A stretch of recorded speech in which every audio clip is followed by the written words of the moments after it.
Hello guys, हमारे YouTube channel पर आपका स्वागत है। अगर आपको वीडियोस पसंद आ रही हैं तो प्लीज़ लाइक करें, कमेंट करें और शेयर करें। अगर आपने चैनल को अभी तक सब्सक्राइब नहीं किया है तो प्लीज़ चैनल को सब्सक्राइब करें। शार्प शूटर जो कि अस्पताल पहुंचकर बड़ी ही चालाकी से एक डॉक्टर का गेटअप लेता है और नकली आइडेंटिटी कार्ड गले में लटकाए वह खुशी के वार्ड के सामने आया, जहां टाइट सिक्योरिटी थी। इन्हें देख वह बिना डरे वार्ड के अंदर दाखिल होने को हुआ। जब सिक्योरिटी ने उन्हें रोका तो उसने अपना नकली आइडेंटिटी कार्ड दिखा दिया, जो बिल्कुल असली लग रहा था। जिसे देखने के बाद सिक्योरिटी ने उसे अंदर जाने की इजाज़त दी और शार्प शूटर अपने चेहरे पर तिरछी स्माइल लिए, चेहरे पर डॉक्टरी मास्क लगाए अंदर घुस गया। और अब उसके हाथ में एक इंजेक्शन था जो उसे खुशी के अंदर इंजेक्ट करना था। वह जैसे ही खुशी के पास आया, खुशी जो कि अपने बेटे अंश के साथ बेड पर बैठे हुए खेल रही थी, उसके चेहरे पर एक प्यारी सी मुस्कान थी। डॉक्टर को देखते ही वह हैरानी से उसकी तरफ देखते हुए यस और खुशी की मीठी सी आवाज़ सुन वह डॉक्टर कुछ पल के लिए तो खुशी को बिना पल के झुकाए देखने लगा, लेकिन कुछ सेकंड बाद वह खुद को नॉर्मल कर आपका वक्त आ चुका है। यह इंजेक्शन आपके अंदर इंजेक्ट करना है, ठीक है, लेकिन आप क्यों आए हैं? आपका फीमेल स्टाफ कहाँ है? Female staff? जी वो। कौन हो तुम और अंदर कैसे आए? क्या तुम्हें मालूम नहीं कि हमारी क्वीन को किसी भी मर्द का टच करना पसंद नहीं? उनके लिए तो सिर्फ फीमेल डॉक्टर और स्टाफ हायर किए गए हैं। तो तुम्हें अंदर आने की इजाज़त किसने दी? कहाँ है तुम्हारी मैनेजमेंट अथॉरिटी? बुलाओ उसे। कहते हुए सोना अचानक ही गुस्से से चिल्लाने लगी और उसे इस तरह गुस्से में देख शार्प शूटर समझ चुका था कि मामला गड़बड़ है। इसीलिए वह एक झटके में खुशी के बेड पर टंगा हुआ उसका डाटा नोट खींचकर उसे काफ़ी स्टाइल से सोना की तरफ फेंकता है। उस पेपर के कॉर्नर काफ़ी साफ थे। उसे डेडली तरीके से फेंका गया था, जो सोना के गले के आर पार होने ही वाला था। जब अचानक उसकी मुंह का अंदाजा लगाकर खुशी सिर्फ एक सेकंड पहले ही एक एप्पल लेकर तेजी से पेपर पर मारती है और वह पेपर दूर जाकर गिरा। इससे पहले सोना कुछ समझ पाती, शार्प शूटर अपने गुस्से भरी तीखी नज़र से खुशी को देख उसके ऊपर डेडली पॉइजन इंजेक्शन से वार करने ही वाला था, जब खुशी तेजी से एक हाथ से अपने बेटे अंश को अपने पीछे कर तेजी से फ्रूट और चाकू हमलावर की तरफ फेंकते हुए चिल्लाकर बोली, सोना, अक्सू की गन उस ड्रावर में है, कम ऑन पास। इतना कहकर वह तेजी से ब्लैंकेट काफ़ी अजीब तरीके से फोल्ड करते हुए बिस्तर से नीचे कूदी और हमलावर पर हमला करने लगी। तो वहीं खुशी के मुंह से अचानक अक्सू सुनकर अचानक ही कुछ सेकंड के लिए रुक गया। उसे यह शब्द कहीं सुना सुना लग रहा था, लेकिन इससे पहले वह कुछ समझ पाता, खुशी के हाथ में तुरंत गन आ चुकी थी और वह हमलावर के ऊपर पॉइंट करते हुए लगभग धाड़ कर बोली, कौन हो तुम? किसने भेजा है तुम्हें? बताओ, वरना अभी गोली मार दूंगी। और खुशी की बात को सुन शार्प शूटर की नज़र पहले तो खुशी की आंखों और चेहरे के रुबाब पर थी, लेकिन अगले ही पल उसकी नज़र फिसलते हुए खुशी की कमर पर चली गई, जहाँ का कपड़ा काफ़ी अस्त व्यस्त तरीके से उसकी बैली बटन की तरफ से हटा हुआ था, जिसे देखते ही शार्प शूटर की नज़र बस वहीं ठहर गई और वह मास्क के अंदर से ही अपने निचले होठ दांतों से काटते हुए बोला, तुम्हारी कमर बहुत सेक्सी है। वाट? शार्प शूटर अब तेजी से खुशी की तरफ दौड़ते हुए, इसे ढक कर रखो, लोग अपना टारगेट भूल जाते हैं। अचानक शार्प शूटर को अपनी तरफ आता हुआ देख खुशी की आंखें हैरानी से बड़ी हो गई और इससे पहले वह कुछ समझती, शार्प शूटर तेजी से दौड़ते हुए उसकी कमर को टच कर बड़े से कांच की विंडो को तोड़कर बाहर की तरफ कूद गया और जोरदार आवाज के साथ खुशी, सोना और छोटू सा अंश तीनों घबरा गए। अंश! खुशी ने तुरंत अंश को अपनी बाहों के घेरे में ले लिया और अपनी आंखें बंद कर ली। तभी शार्प शूटर यूं ही उस लंबी सी बिल्डिंग से नीचे गिरते हुए तेज आवाज में बोला, आज तो जा रहा हूं मेरी जान, पर बहुत जल्द लौटूंगा तुम्हारी मौत बनकर। और यह शब्द सुनते ही खुशी हैरान रह गई कि तभी कमरे का दरवाज़ा खुला और सभी सिक्योरिटी गार्ड तेजी से अंदर आकर अपनी अपनी पोजीशन संभालते हैं और सोना उन सभी पर गुस्से से चिल्लाने लगी, बेवकूफ़ कहाँ थे तुम सब? इतना कुछ हो गया और सॉरी मैडम, कमरा साउंड प्रूफ था तो हमें खबर ही नहीं मिली। यह तो बाद में हम लोगों को याद आया कि क्वीन के आसपास कोई भी मर्द नहीं आ सकता और तब जाकर हम लोग। शट अप, बकवास मत करो, जाओ और जाकर ढूंढो उसे, कौन है वह? खुशी दीदी, आप ठीक तो हैं? कहते हुए सोना घबराकर अंश को अपनी बाहों में संभालने लगी। उसने अपनी नज़र घुमाकर देखा तो चारों तरफ बड़ी सी खिड़की का टूटा हुआ कांच पड़ा हुआ था वह लोग इस वक्त अस्पताल के लगभग 200 माले पर थे और अब सोना सभी को शार्प शूटर को पकड़ने का ऑर्डर देती है। वहीं खुशी तो अभी तक हैरानी से शार्प शूटर की बात सोच रही थी। अचानक उसका ध्यान उसकी कमर पर गया, जहां उसकी बैली बटन नजर आ रही थी, और अपनी कमर को देख उसे महसूस हुआ कि अभी अभी उसने एक जाना पहचाना टच अपने आप पर महसूस किया था, जिसे महसूस करते ही खुशी एकदम से चीख पड़ी, अक्सू। लगभग 2 घंटे बाद खुशी पागलों की तरह एक ही रट लगा रही थी कि यह टच उसके अक्सू का है। वह इसे अच्छे से पहचानती है। उसका अक्सू लौट आया है और अभी अभी वह उसके सामने खड़ा था। खुशी की आंखों में आंसू और चेहरे पर बड़ी सी मुस्कान थी जब निकिता उसके पागलपन को हैंडल करते हुए उसे डांटने लगी। खुशी, तू पागल है क्या? होश में आ, वह तेरा अक्सू नहीं बल्कि एक हमलावर था जो तेरी जान लेने आया था। लगता है तू ड्रैकुला के प्यार में कुछ ज्यादा ही अंधी हो गई है, जो तुझे हर जगह सिर्फ उनका ही एहसास हो रहा है, यहाँ तक कि अपने दुश्मन भी। पागल लड़की, अगर अब तक कुछ भी गलती हो जाती तो जानती है क्या हो सकता था? नहीं निक्की, तू समझ नहीं रही। मैं उनका टच भला कैसे भूल सकती हूँ? अरे वह मेरे अक्सू हैं, मैं तो उन्हें उनकी खुशबू से भी। शट अप खुशी, अब कुछ मत कह। अरे जरा अपने दिमाग पर जोर दे और यह सोच, अगर वह तेरे अक्सू होते तो तुझे मारने के लिए क्यों आते? आसपास का नज़ारा देख, डर के मारे अपना घबराया हुआ रोता बिलखता बच्चा अंश देख, और पता क्या तेरे अक्सू कभी भी तुझे मारने की कोशिश करेंगे? नहीं, कभी नहीं। अरे तू भूल गई क्या, वह इंसान तेरे पीछे इस हद तक पागल है कि अगर गलती से तुझे छींक भी आ जाए तो वह आसमान सर पर उठा लेते हैं, और यह इंसान तेरा कत्ल करने आया था। इतनी सी कॉमन सेंस नहीं है तुझ में खुशी? इडियट। एंथोनी सिवाय हमलावर का कुछ पता चला? कौन था वह? नहीं मिसेस सिंघानिया, अफसोस की बात है कि हमें कुछ भी पता नहीं चला। वह जो कोई भी था काफ़ी ज़्यादा वेल ट्रेंड और स्मार्ट था। हैरानी वाली बात यह है कि हमने जिस तरह सीसीटीवी कैमरे को चेक किया है और उसके एक्शन को देखा है, उसे देखने के बाद तो हमें यही लगता है कि उसके पास बहुत से ऐसे मौके थे जो वह आराम से कवीन की जान ले सकता था, लेकिन इसके बावजूद उसने सिर्फ उन्हें टच करके छोड़ दिया। बट यह क्या बकवास कर रहे हैं आप? सिवाय आपका दिमाग खराब है। आप उसकी तारीफ के ही काबिल है वह।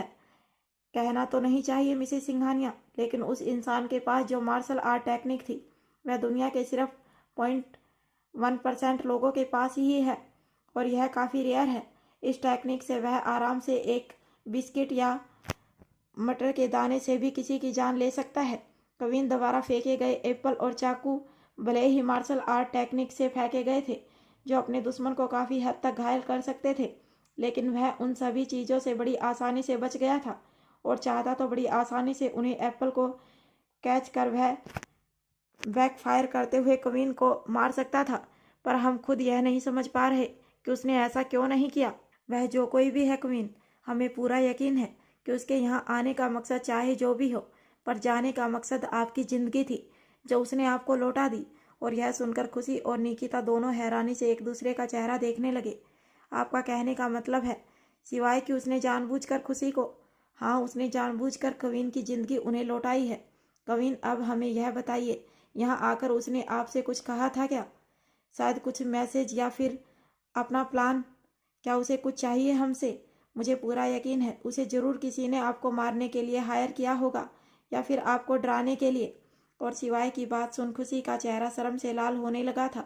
वह अपनी नज़र इधर उधर करने लगी थी क्योंकि उसे सिवाय और एंथोनी से यह बात बताने में शर्म आ रही थी कि और खुशी की आंखों में शर्म देख सोना भी थोड़ा शर्माते हुए अपने नाखून चबाने को हुई और बोली, वह उसने कहा था कि तुम्हारी कमर बहुत सेक्सी है, इसे ढक कर रखो, लोग अपना टारगेट भूल जाते हैं। और लास्ट लाइन कही थी कि आज तो जा रहा हूँ मेरी जान, पर बहुत जल्द लौटूंगा तुम्हारी मौत बनकर। और सोना की बात सुनकर निकिता की आंखें हैरानी से फैल गई, तो वहीं एंथोनी और सिवाय भी शर्माकर अपनी नज़र इधर उधर करने लगे। अब उन दोनों को वहाँ रहना मुश्किल हो रहा था, इसीलिए वह जल्दी चेहरे पर सीरियस एक्सप्रेशन लाते हुए बोले, कविन, हो सकता है यह कोई पासवर्ड हो, हम देखते हैं हमें क्या करना चाहिए। तब तक आप लोग चलने की तैयारी कीजिए, यहाँ रहना अब खतरे से खाली नहीं है। इतना कहकर वह दोनों तेजी से वहाँ से निकल गए। तो वहीं उनके जाने के बाद निकिता, जो कि अपने होश में आई थी, उसका चेहरा भी अब गुलाबी पड़ रहा था। वह खुशी की तरफ देख मुंह बनाते हुए बोली, वैसे खुशी, एक बात कहूँ, कहना तो नहीं चाहिए पर फिर भी काफ़ी छिछोरा हमलावर था। खैर, तेरे पैरों के बैंडेज चेंज हो चुके हैं, तो अब चलने की तैयारी कर। इतना कहकर निकिता खुशी को सहारा देते हुए व्हीलचेयर पर बैठाती है, लेकिन खुशी ख्यालों में अभी भी वह टच ही महसूस हो रहा था, पर वह अब कुछ नहीं कहती। थोड़ी ही देर में सोना की गोद में अंश था और निकिता उसकी व्हीलचेयर को धक्का देते हुए गाड़ी के पास तक लाई। वह उसे सहारा देते हुए गाड़ी में बैठाने लगी, तो वहीं अस्पताल से काफ़ी दूर एक जोड़ी नीली आंखें खुशी को जाता हुआ देख रही थी और उसके चेहरे पर एक मिस्टीरियस स्माइल, लेकिन आंखों में गुस्सा था, क्योंकि उसके हाथों की मुठ्ठियां कसी हुई थी। आज तो बच गई, लेकिन कब तक बेबी गर्ल? थोड़ी ही देर में खुशी अपने घर आ चुकी थी और बिस्तर पर रेस्ट कर रही थी। अपने बच्चे अंश को प्यार से सहलाते हुए वह उसे सुलाने की कोशिश कर रही थी और तभी उसके ख्यालों में कुछ पुराने फ्लैशबैक घूमने लगे। खुशी हमेशा की तरह सुबह सुबह फ्रेश होकर साड़ी पहनकर बाहर निकली थी और अपने खूबसूरत गीले बालों को संवार रही थी, जब एक प्यारा सा टच उसे अपनी कमर पर महसूस हुआ और उन मजबूत हाथों के घेरे ने उसे एक झटके में अपने सीने से लगा लिया। खुशी उस टच को महसूस करते ही अपने चेहरे पर एक प्यारी सी मुस्कान ले आती है। उठ गए आप? और उठते ही शरारत शुरू। तो क्या करूं जान, तुम्हें तो मालूम ही है, तुम्हारी यह पतली कमर जिसे देखकर मेरी सांसें रुक जाती हैं, इसके अलावा कुछ और सूझता ही नहीं। अक्षत एक झटके में खुशी को अपनी तरफ घुमाकर उसकी कमर पर प्यार से अपनी उंगलियां सहलाते हुए उसकी बैली बटन को टच करते हुए बोला, जान तुम्हें मालूम है, अगर मुझे तुम्हारे जिस्म के एक कोने से जुड़ना हो तो मेरी चाहत क्या होगी? मेरी आंखें, इनमें मैं डूबना चाहता हूँ पर जुड़ने की चाहत नहीं। तो मेरे होठ, इन्हें हर पल पीना चाहता हूँ लेकिन जुड़ने की चाहत नहीं।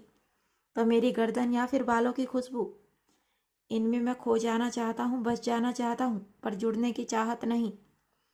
ओ अक्सू, क्या पहेलियाँ बुझा रहे हैं? यह नहीं वह नहीं, लेकिन फिर भी कुछ ना कुछ करना चाहते हैं।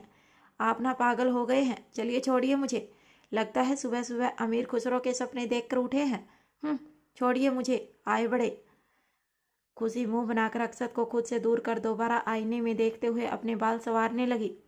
जब अक्षत स्माइल करते हुए एक बार फिर उसके कमर को यूं ही टच कर उसकी पीठ को झटका उसे सीने से लगा लेता है और दूसरे हाथों से बालों को एक कंधे पर कर उसके गले पर किस करते हुए बोला, जान तुम्हारे अलावा किसी और के सपने ना कभी देखे हैं और ना कभी देखूंगा।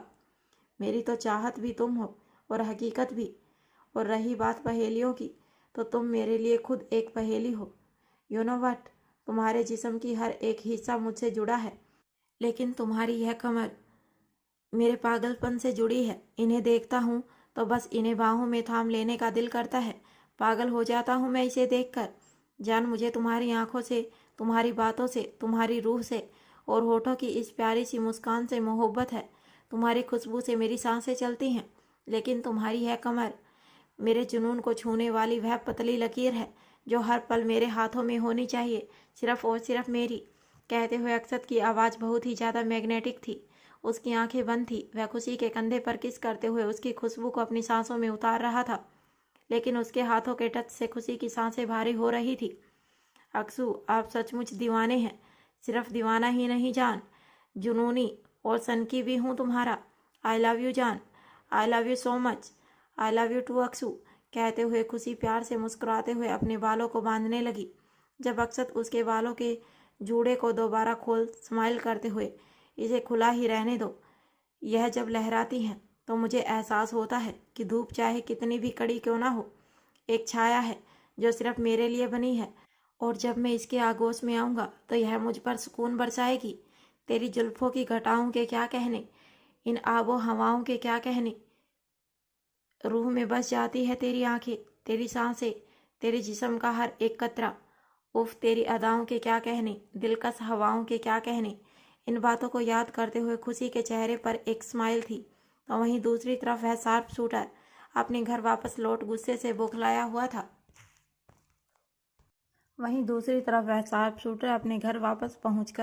गुस्से से बौखलाया हुआ था।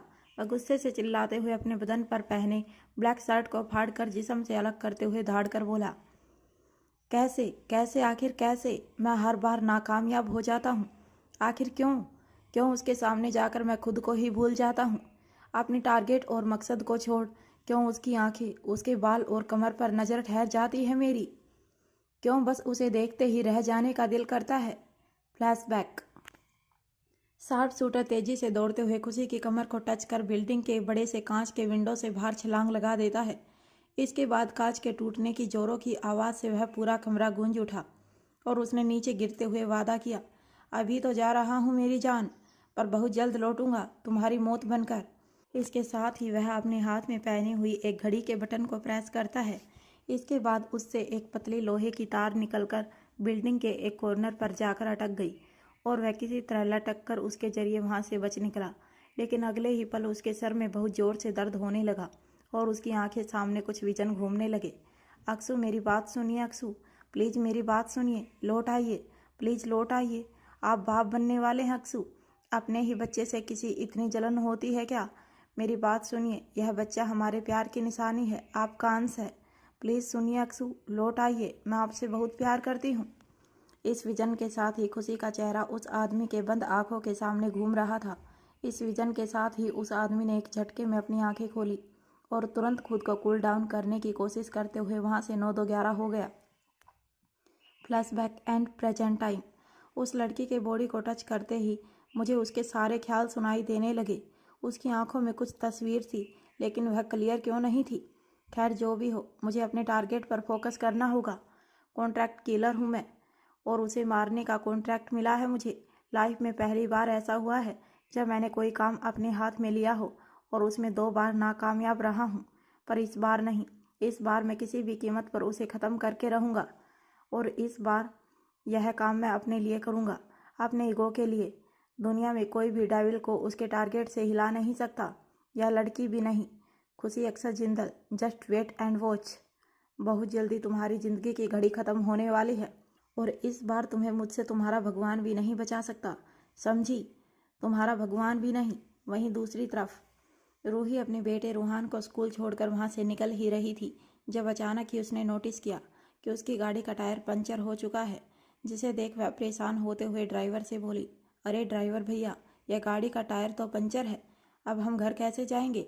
यह सुन ड्राइवर ने टायर को देखा तो कहा, रूही मैडम, आप चिंता मत कीजिए, पास में एक गैराज है, मैं वहाँ से टायर को रिपेयर करवा लाता हूँ, तब तक आप ठीक है, आप चिंता मत कीजिए, यह पास में स्कूल का पार्क है, मैं वहीं बैठ जाती हूँ, जब गाड़ी ठीक हो जाएगी तो बता देना। इतना कहकर रूही पार्क में जाकर बैठ गई कि तभी उसके पीछे से एक कर्कश आवाज़ उसके कानों में गई, कैसी हो जाने मन, काफ़ी सालों बाद नजर आई हो।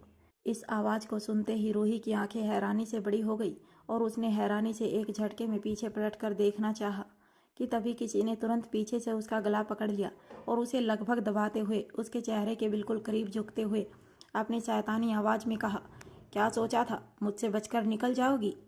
बेवकूफ़ लड़की, भूल गई, मुझसे बचना इतना भी आसान नहीं है तुम्हारे लिए। अचानक उस आदमी की ठंड वॉइस सुन रूही, जो कि फिलहाल उस आदमी की तरफ देख नहीं पाई लेकिन आवाज़ को बहुत आसानी से पहचान गई, उसका दम घुटने लगा था, दिल जोरों से धड़क रहा था। अब उसने घबराई हुई आवाज़ में कहा, अयान खान। हा हा हा हा, तो याद हूँ मैं तुम्हें। वेरी गुड, मुझे तो लगा कहीं तुम्हें भूलने की कोई बीमारी तो नहीं हो गई। खैर, सालों बाद तुम्हें देखकर मुझे तो बहुत अच्छा लगा। अपने इस्तेमाल किए हुए खिलौनों को चलते फिरते अपने सामने देखना सचमुच एक अजब एहसास है, नहीं?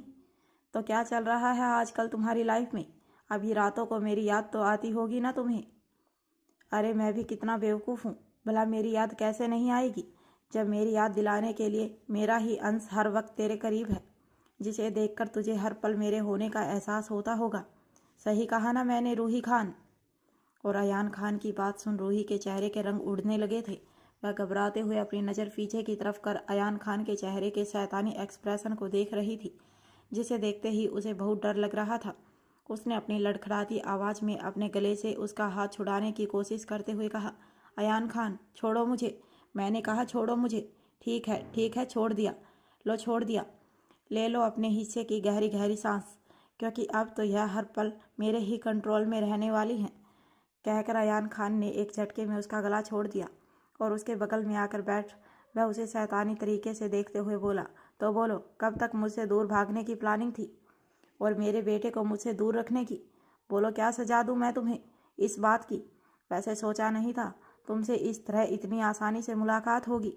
मुझे तो लगा मेरी कैद से भागने के बाद तुमने खुद को ख़त्म कर लिया होगा, पर लेकिन तुम तो आज भी मेरे सामने हो। तो कैसी लग रही है तुम्हें यह ज़िंदगी? बहुत मज़ा आ रहा होगा, नहीं? और अयान खान की डरावनी बातों को सुन रूही को पहले तो उससे बहुत घबराहट हो रही थी, लेकिन वह अगले ही पल अपनी जगह से खड़े होकर उस पर चिल्लाते हुए बोली, Ayaan Khan, mind your language. पहली बात तो कि मुझसे दूर रहना, और खबरदार जो मेरे और मेरे बच्चे के सामने आने की कोशिश की, सोचना भी मत उसके पास आने की, वरना तुमने अब तक सिर्फ एक औरत को देखा है, एक माँ से तुम्हारी मुलाकात नहीं हुई। अगर एक माँ से टकराने की कोशिश करोगे ना, तो मैं कसम खाती हूँ तुम्हें ख़त्म कर दूंगी। और दूसरी बात, मैं अब वह रूही नहीं जिसे तुम अपने तरीके से इस्तेमाल करोगे। मैं अब आज़ाद हूँ और किसी से डरती नहीं। आज तुमने मुझ पर हमला करके जो बेवकूफ़ी की है ना, गलती से भी दोबारा मत करना, वरना तुम जानते नहीं हो तुम्हारा क्या हश्र होगा। आज तक तुम वह सब कर पाए थे क्योंकि मैंने तुम्हें टॉर्चर का बर्दाश्त किया था, क्योंकि बेवकूफ़ थी मैं, प्यार करती थी तुमसे। मुझे ऐसा लगा कि आज नहीं तो कल तुम बदल जाओगे, पर मैं गलत थी। एक पल के लिए तो पत्थर की मूर्त को बनाकर भी उसे पूजा जाए तो उसमें ऊपर वाले का वास हो जाता है, लेकिन कभी कभी शैतान इंसान के रूप में आ जाता है जो कभी किसी का सगा नहीं हो सकता। मैंने तुम पर अपना प्यार, अपनी जवानी, अपनी सांसें और मासूमियत वार दी थी, पर अब इस गलत फहमी में मत रहना कि मैं वह सब दोबारा करने वाली हूँ। एक बात कान खोल कर सुन लो, तुम्हारी अपनी एक बीवी है, एक बच्ची है, बेहतर होगा उनके साथ नॉर्मल तरीके से रहने की कोशिश करो, और मुझे भी मेरे बच्चे के साथ रहने दो। लेकिन अगर गलती से भी मेरे बच्चे की तरफ आंख उठाकर देखने की कोशिश की ना, तो याद रखना तुम्हारी सारी जिंदगी तूफानों की तरह धुआं कर दूंगी। इतना कहकर रूही गुस्से से वहां से जाने को हुई, जब अयान खान गुस्से से तिलमिलाए हुए उसे पीछे से आवाज़ देते हुए बोला, तुम मुझे धमकी दे रही हो रूही? इतनी हिम्मत तुम्हें? क्या तुम्हारी यह गर्मी जिंदल खानदान की वजह से है? अगर ऐसा है तो मैं तुम्हें बता दूं कि मेरी गर्मी जिंदल खानदान की वजह से हो या मेरे अपने बाप के खानदान की वजह से, पर जो भी हो तुम्हारे लिए तो बहुत भारी पड़ सकता है। और इसे मेरी धमकी नहीं बल्कि वार्निंग समझना। अयान खान, रूहान सिर्फ मेरा बेटा है, सिर्फ मेरा, और उस तक मैं तुम्हारी परछाई भी नहीं पड़ने दूंगी, याद रखना। इतना कहकर रूही गुस्से से वहाँ से चली गई और अयान खान के हाथों की मुठ्ठियाँ कस गई। वह गुस्से से दांत पीसते हुए बोला, पंख बहुत निकल आए हैं तुम्हारे इस छोटी सी चिड़िया के, लगता है इसे फिर से कतर कर पिंजरे में डालना ही होगा। इतना कहकर उसके चेहरे पर एक मिस्टीरियस स्माइल थी, तो वहीं दूसरी तरफ रूही आंखों में आंसू लिए गाड़ी में आकर बैठ गई। इसके बाद उसकी आंखों के सामने कुछ पुराने नज़ारे किसी फिल्म की रील की तरह चलने लगे। फ्लैशबैक, तुम भले ही मेरी बीवी हो, लेकिन दुनिया की नज़रों में हमेशा मेरी रखेल बनकर रहोगी। इस कमरे की चार दीवारियों के अलावा कोई नहीं जान पाएगा कि तुम्हारे साथ मेरा कोई रिश्ता भी है। यह सब थे गुस्से से लाल पीले हो रहे अयान खान के, जो अपनी खून बरसाते आंखों से अपने पैरों में पड़ी और खून से आंसू रो रही रूही को देख बड़ी ही बेदर्दी से यह शब्द कह रहा था। और उसकी बात सुन दुल्हन के जोड़े में बैठी रूही रोते बिलखते बोली, आप ऐसा क्यों कर रहे हैं अयान? आखिर हमारा गुनाह क्या है? प्लीज़ ऐसा मत कीजिए, हम आपसे बहुत प्यार करते हैं, लेकिन मैं तुमसे सिर्फ नफरत करता हूँ, सिर्फ नफरत। और अब यह नफरत ही तुम्हारे लिए ज़िंदगी भर की सज़ा बनने वाली है, और इसकी शुरुआत हुई है आज, अभी और इसी वक्त से। इतना कहकर उसने थोड़ी ऊंची आवाज़ में कहा, अंदर आ जाओ डार्लिंग, मैंने इसे इसकी औकात दिखा दी है। और अयान खान की बात सुन कमरे का दरवाज़ा खुला, जिसके बाद एक लड़की, जो कोई और नहीं बल्कि रिया खान थी, अपने बदन पर खूबसूरत रेड ब्राइडल लहंगा पहने दुल्हन के 16 श्रृंगार में बड़ी ही अदा के साथ चलते हुए कमरे के अंदर दाखिल हुई, जिसे देखते ही रूही की आंखें हैरानी से बड़ी हो गई। वह ना समझी में अयान खान की तरफ देखने लगी। अब अयान ने उस पर एक बार फिर अपना सितम करते हुए रिया की कमर में हाथ डाल उसे अपने करीब करते हुए कहा, चलो डार्लिंग, हमने इसे इसकी औकात दिखा दी है, और अब हम बहुत थक गए हैं, तो मुझे तुम्हारी बाहों का सुकून चाहिए। इतना कहकर अयान वहाँ से जाने को हुआ, जब रूही हड़बड़ाते हुए आंखों में आंसू लिए बोली, यह सब क्या है अयान? आप रिया के साथ? यह सरासर गलत है। रिया, तुम तो हमारी फूफो की बेटी हो ना, हमारी कजिन सिस्टर और हमारी बेस्ट फ्रेंड। भला तुम हमारे साथ ऐसा कैसे कर सकती हो? तुमने अपने बदन पर यह लहंगा क्यों पहना है? और अयान, आप इसके साथ?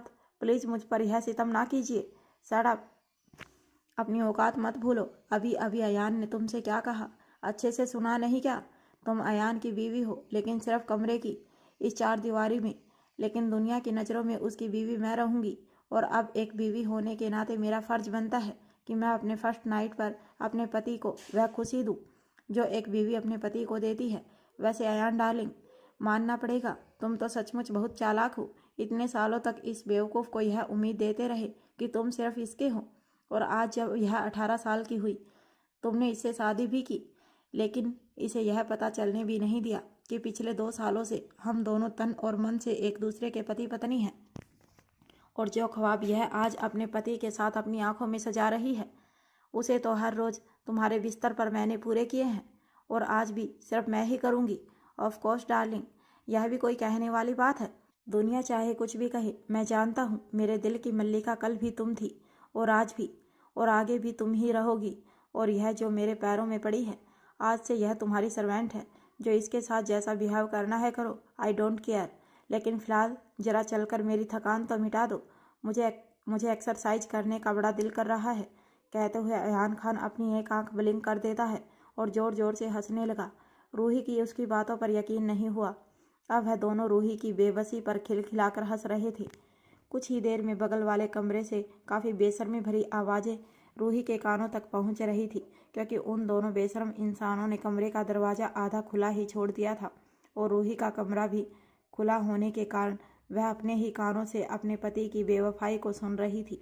रिया की सिसकियाँ बता रही थी कि वह इंसान कितना बेदर्द है। अब रूही के पास आंखों से आंसू बहाने के अलावा कुछ नहीं था। अगली सुबह वह घर की सिर्फ एक सर्वेंट बनकर रह गई। सुबह की शुरुआत रिया ने पानी के बकेट उसके चेहरे पर उड़ेलते हुए की, और रात भूखे पेट की हुई। घर के सभी सर्वेंट को छुट्टी दे दी गई थी, और अब एक आलीशान विला की मालकिन इस घर में नौकरानी बनकर रह गई। लेकिन यहाँ भी उसका सितम ख़त्म नहीं हुआ। अगली रात विला में एक बहुत ही बड़ी पार्टी ऑर्गेनाइज की गई, जिसमें रिया को अयान खान ने अपनी बीवी के तौर पर दुनिया के सामने इंट्रोड्यूस किया। सभी न्यूज़ रिपोर्टर्स, मैगजीन वाले रिश्तेदार, यहाँ तक कि घर के नौकरों को भी अब रिया खान अयान खान की वाइफ लग रही थी। यह अनाउंसमेंट होते ही जहां रिया के चेहरे पर एक प्राउड भरी मुस्कान थी, क्योंकि वह पर्सनली एक मॉडल और एक्ट्रेस थी। इस दिन के बाद से उसे और भी बड़े कॉन्ट्रैक्ट मिलने वाले थे, जैसा कि अयान खान ने उससे वादा किया था। तो वहीं अयान खान की नज़र रूही पर ही थी, जो एक कोने पर बैठे अपनी किस्मत पर आंसू बहा रही थी। उसका दिल तो मानो सीने से फटकर बाहर आने को हुआ था। आखिरकार उसके पति ने वही किया जो उसने कहा था। उसने उसे दुनिया के सामने रखेल बना दिया। हद तो तब हो गई जब पार्टी के तुरंत बाद आज पहली बार वह रिया को छोड़ उसके बेडरूम में जाकर उसके साथ ज़बरदस्ती करने लगा, और आज उसके आत्मा के साथ उसके जिस्म को भी छन्नी कर दिया, यह कहकर कि वह अपनी शादी की खुशी में अपनी रखेल से गिफ्ट ले रहा है, उसकी वर्जिनिटी के तौर पर, जो सिर्फ उसके लिए थी। 18 साल की मासूम रूही उसे पहाड़ जैसा इंसान के आगे हाथ पैर चलाने, रोने और गिड़गिड़ाने के अलावा कुछ नहीं कर पाई। और अब वह सब कुछ लूट जाने के बाद उसका दिल टूट कर कह रहा था, क्यों नज़रें तेरी अनजान है, आंखें हैं मेरी नम, क्यों पाकर भी तुमको खोया है, क्यों किया है तुमने यह सितम। Flashback and present time.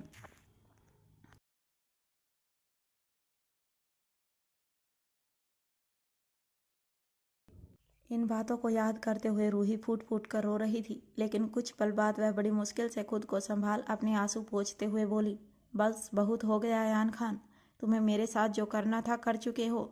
वह रूही कमज़ोर थी, इसीलिए तुम्हारा मुकाबला नहीं कर पाई, लेकिन इस बार तुम अपने मकसद में कामयाब नहीं हो पाओगे, क्योंकि यह रूही एक माँ है जो अपने बच्चे के लिए तुम जैसे शैतान से भी लड़ सकती है।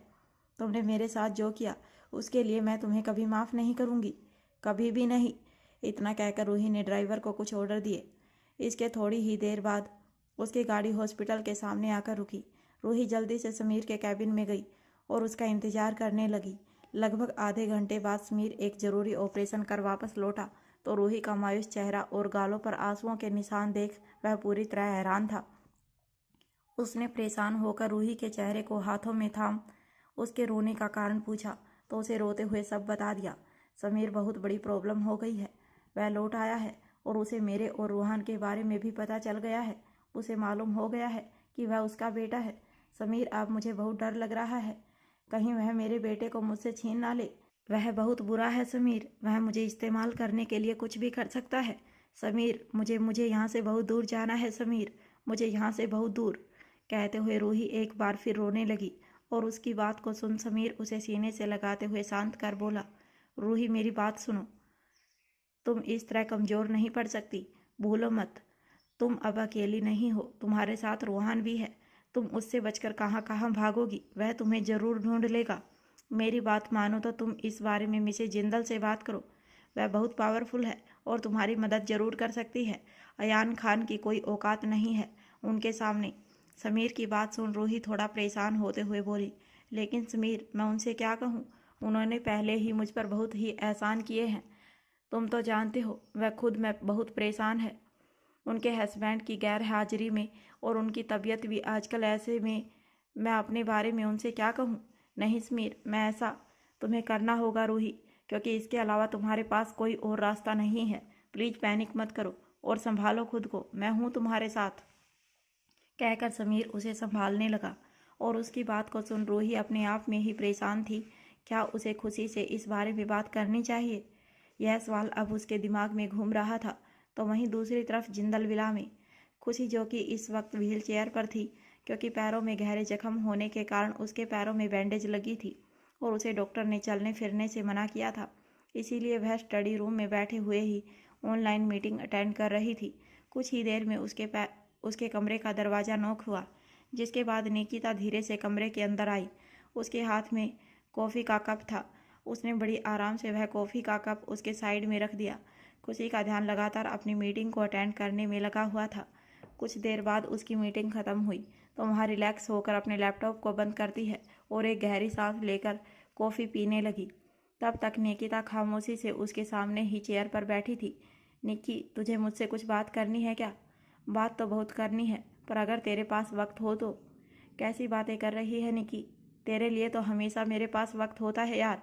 अच्छा बता क्या बात है, कहकर खुशी अपनी कॉफ़ी की सिप ले रही थी जब निकिता ने अपने चेहरे पर सीरियस एक्सप्रेशन लाते हुए कहा, खुशी तुझे तो याद होगा ना कि ववान खन्ना वापस लौट आया है और अब वह जीजू के बारे में पता लगाने में लगा हुआ है, क्योंकि उसे शक हो चुका है कि शायद दुनिया से कुछ छुपाया जा रहा है।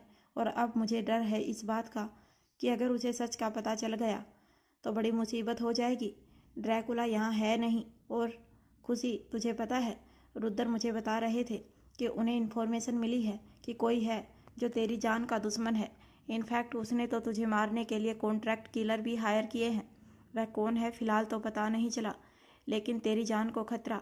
और इससे पहले निकिता आगे कुछ कहती, खुशी बड़ी शांति से कॉफ़ी का सिप लेते हुए बोली, रिलैक्स निक्की, ज़्यादा चिंता करने की ज़रूरत नहीं है। मुझे यह सब पहले ही पता है। इनफैक्ट हमारी टीम सब हैंडल करने की कोशिश कर रही है। और बात अगर ज़िंदगी और मौत की है तो उस पर किसी का बस नहीं चलता। अगर मेरी मौत लिखी है तो वह ज़रूर होगी। वैसे भी अब तक यह ज़िंदगी अक्सू के इंतज़ार में कट रही है। अगर उनके इंतज़ार के साथ यह ख़त्म भी हो जाए तो मुझे कोई मलाल नहीं रहेगा। बस एक बात का दुख रहेगा कि काश एक बार मैं उन्हें देख लेती तो यह आंखें सुकून से बंद हो जाती। खुशी, यह तू कैसी बातें कर रही है? पागल है क्या तू? भला मरने मारने का सोच कैसे सकती है? मैं यहाँ तुझे यह कहने आई थी कि इस प्रॉब्लम से डील कैसे किया जाए।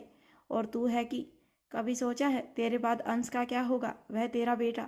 निक्की, अंश मेरा बेटा है, इसीलिए उसकी चिंता मुझे सबसे ज़्यादा है। लेकिन एक बात कहूँ, इंसान को हर सिचुएशन के लिए तैयार रहना चाहिए, और मैं भी तैयार हूँ आने वाली सिचुएशन के लिए। इसीलिए मेरे पास तेरे लिए कुछ है खुशी। अपना ड्रावर खोलकर उसमें से एक पेपर निकालकर निकिता की तरफ बढ़ते हुए बोली, यह ले और इसे संभाल कर रख, हो सकता है आगे चलकर तुम्हें इसकी ज़रूरत पड़े। यह क्या है खुशी? निकिता ने कन्फ्यूजन से वह पेपर खोलकर देखा तो उसकी आंखें हैरानी से फैल गई। खुशी, यह क्या पागलपन है? इन पेपर का क्या मतलब है? तू होश में तो है? यह सब होश में हूँ, इसीलिए तो पहले ही तैयारी कर रही हूँ। तू ज़्यादा ओवर रिएक्ट मत कर निक्की। इस पेपर में बस इतना लिखा है कि अगर मुझे कुछ हो जाए तो मेरे बेटे अंश की जिम्मेदारी तेरी होगी।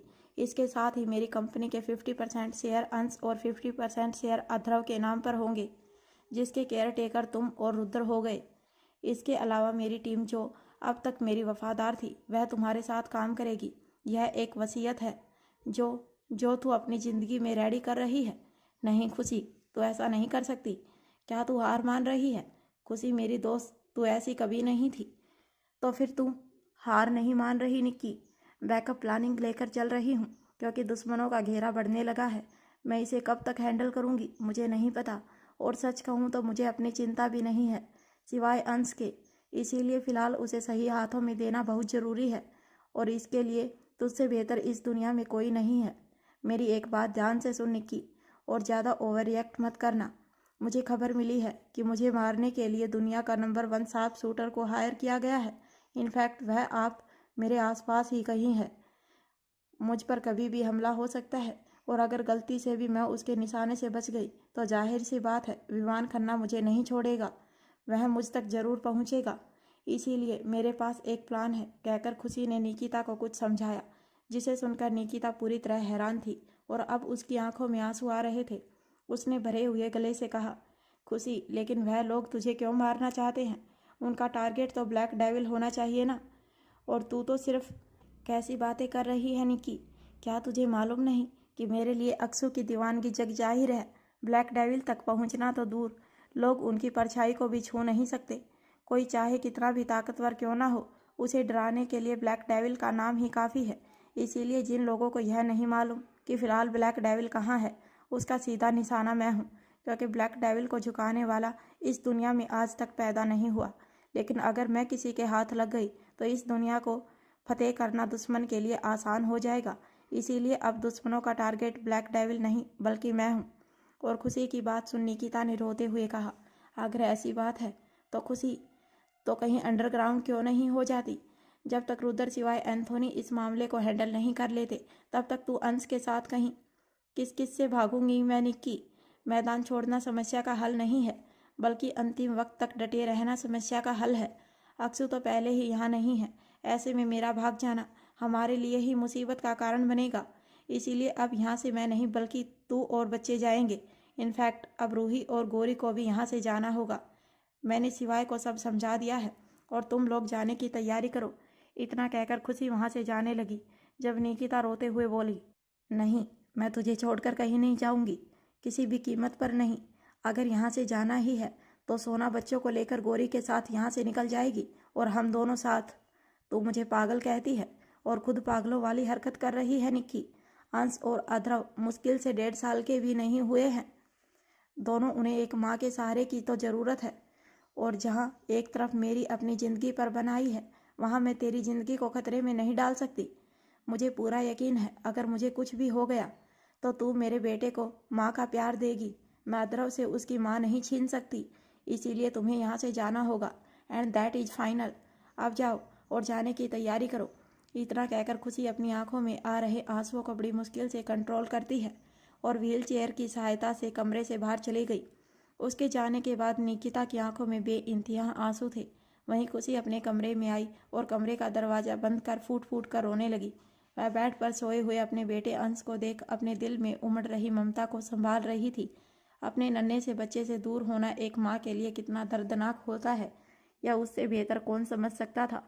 लेकिन फिलहाल मौके की नजाकत यही थी कि वह अपने बेटे को सुरक्षित जगह पर भेजे, इससे पहले कि मुसीबत उसके घर तक पहुंच जाए। कुछ ही देर में अंधेरा हो चुका था और खुशी अपने बेटे अंश को सीने से लगाए अपने आंसू बहा रही थी। निकिता को भी बहुत रोना आ रहा था। गौरी का 9वां महीना चल रहा था, उसकी डिलीवरी कभी भी हो सकती थी, इसीलिए सिवाय का उसके करीब रहना जरूरी था।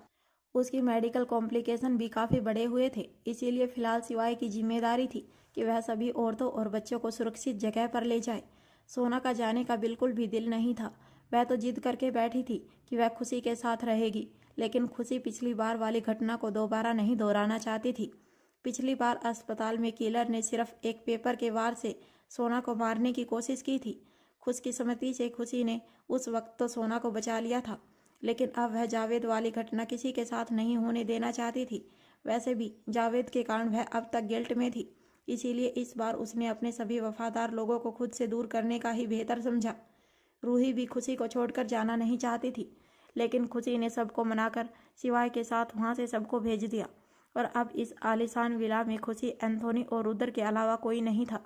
उन सभी को सीक्रेट रास्ते से जंगल की तरफ ले जाया गया, जहाँ से उन सभी को इस शहर से बाहर जाना था। खुशी अपनी नम आंखों से अपने जिगर के टुकड़े को ओझल होते हुए देख रही थी और अपने दिल के दर्द को कंट्रोल करने की कोशिश कर रही थी। अपना ख्याल रखना मेरे बच्चे, तुम्हारी माँ मजबूर है, लेकिन तुमसे बहुत प्यार करती है। अब एंथोनी खुशी की तरफ देखते हुए बोला, कविन, मुझे सिवाय की हेल्प के लिए उसके साथ जाना होगा। आप प्लीज़ अपना ख्याल रखना। सभी सिक्योरिटी गार्ड अलर्ट पर हैं। ओके एंथोनी, ध्यान रखना। उन लोगों के जाने के बारे में किसी को भी पता ना चले। और रुद्र, आज हमारे हथियारों का कंसाइनमेंट आने वाला है। मैं तो नहीं जा सकती, इसीलिए इसी भी आपको ही हैंडल करना होगा। ठीक है खुशी, मैं चला जाता हूँ, लेकिन तुम भी अलर्ट रहना। मुझे पूरा शक है विवान खन्ना के लोग आसपास जरूर होंगे और उनका टारगेट एजे के बारे में पता करना होगा। लोगों को धोखे में रखने के लिए हमें जल्द से जल्द एक नए बॉडी डबल की ज़रूरत है जो एजे की जगह ले सके। मैं समझ सकती हूँ रुद्र, और मैं एंथोनी को इस काम में लगा भी दिया है। आई जस्ट टू विश कि कोई तो होगा जो अक्सू की जगह ले सके। फिलहाल आप जाइए और मेरी चिंता मत कीजिए, कहकर खुशी विला के अंदर चली गई और रुद्र भी तेजी से वहाँ से निकल गया। एंथोनी सिवाय को सुरक्षित अपनी मंजिल पर पहुँचाने के लिए बैकअप सर्विस के लिए चला गया था, क्योंकि अगर गलती से भी दुश्मनों को उन लोगों के बारे में पता चल जाता तो हमला भी हो सकता था। वह लोग कहाँ जा रहे थे, फिलहाल इस बारे में खुशी, रुद्र और एंथोनी के अलावा कोई नहीं जानता था। अपने बच्चे से दूर होकर खुशी अक्षत और अंश की तस्वीर को अपने सीने से लगाए टेरेस पर बैठी आंखों से आंसू बहा रही थी और ऊपर वाले से शिकायत कर रही थी कि आखिर उसके साथ ही यह क्यों हो रहा है। एक अंश ही तो था जिसे सीने से लगाकर वह अपने दर्द को हल्का करती थी, लेकिन अब मजबूरी में उसे भी खुशी से अलग होना पड़ा। यह शिकायत करते हुए वह टेरेस पर ही मौजूद एक झूले पर कब से सो गई, उसे पता ही नहीं चला। और तभी अचानक, और वहीं दूसरी तरफ एक आलीशान विला, एक डार्क कमरे में एक शख्स अपनी ब्लैक लेदर रोकिंग चेयर पर शर्टलेस बैठे, जिसके ब्राउन आंखों में इस वक्त डार्क ओरा, चेहरे पर सीरियस एक्सप्रेशन, आंखों तक फैले कुछ मैसी बाल, कमर में सिर्फ एक ट्राउजर, एक हाथ में वाइन का ग्लास और दूसरे में शिकार, जिसे वह अपनी 2 उंगलियों में दबाए हुए लंबी लंबी कस ले रहा था।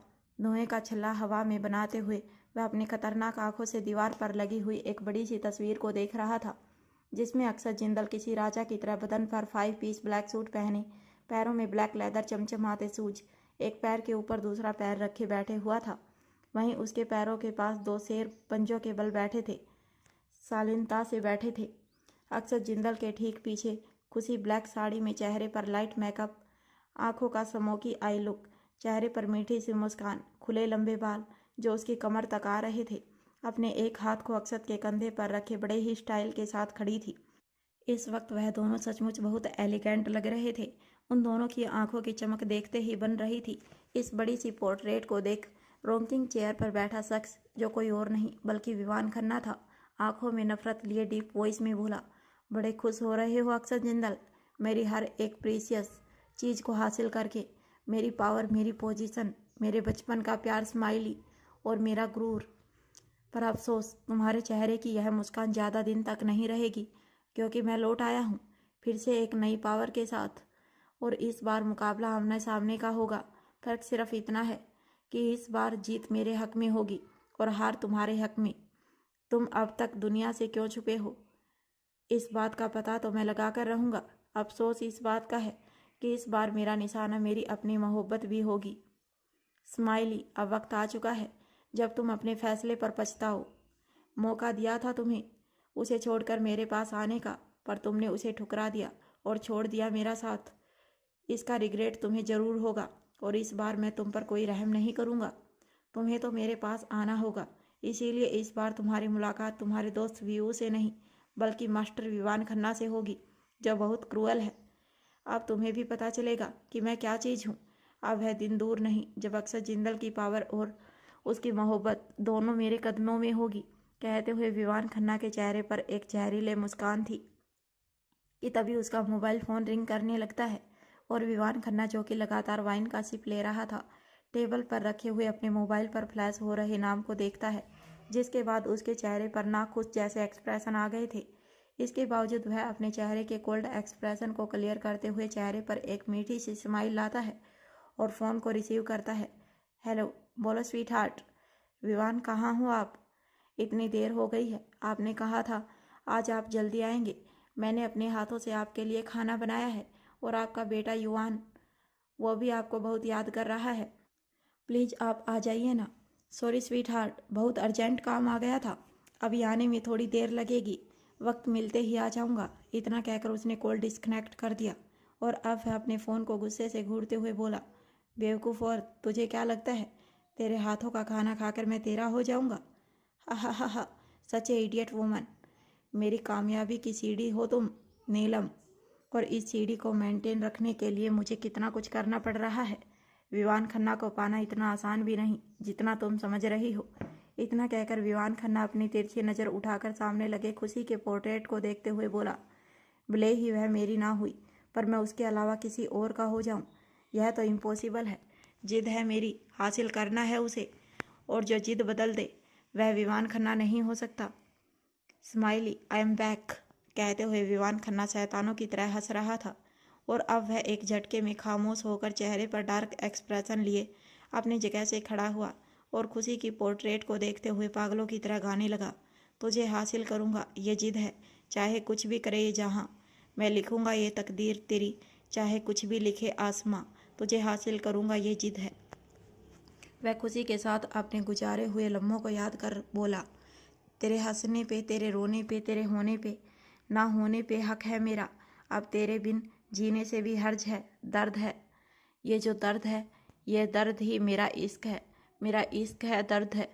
अब उसे अक्षत और खुशी का करीब आना याद आ रहा था, जिसे याद करते ही उसके तन बदन में आग लग रही थी। किस तरह अक्षत ने उसके ही सामने खुशी से शादी की थी, उसके पैरों में गोली मार उसके घुटने तोड़ दिए थे।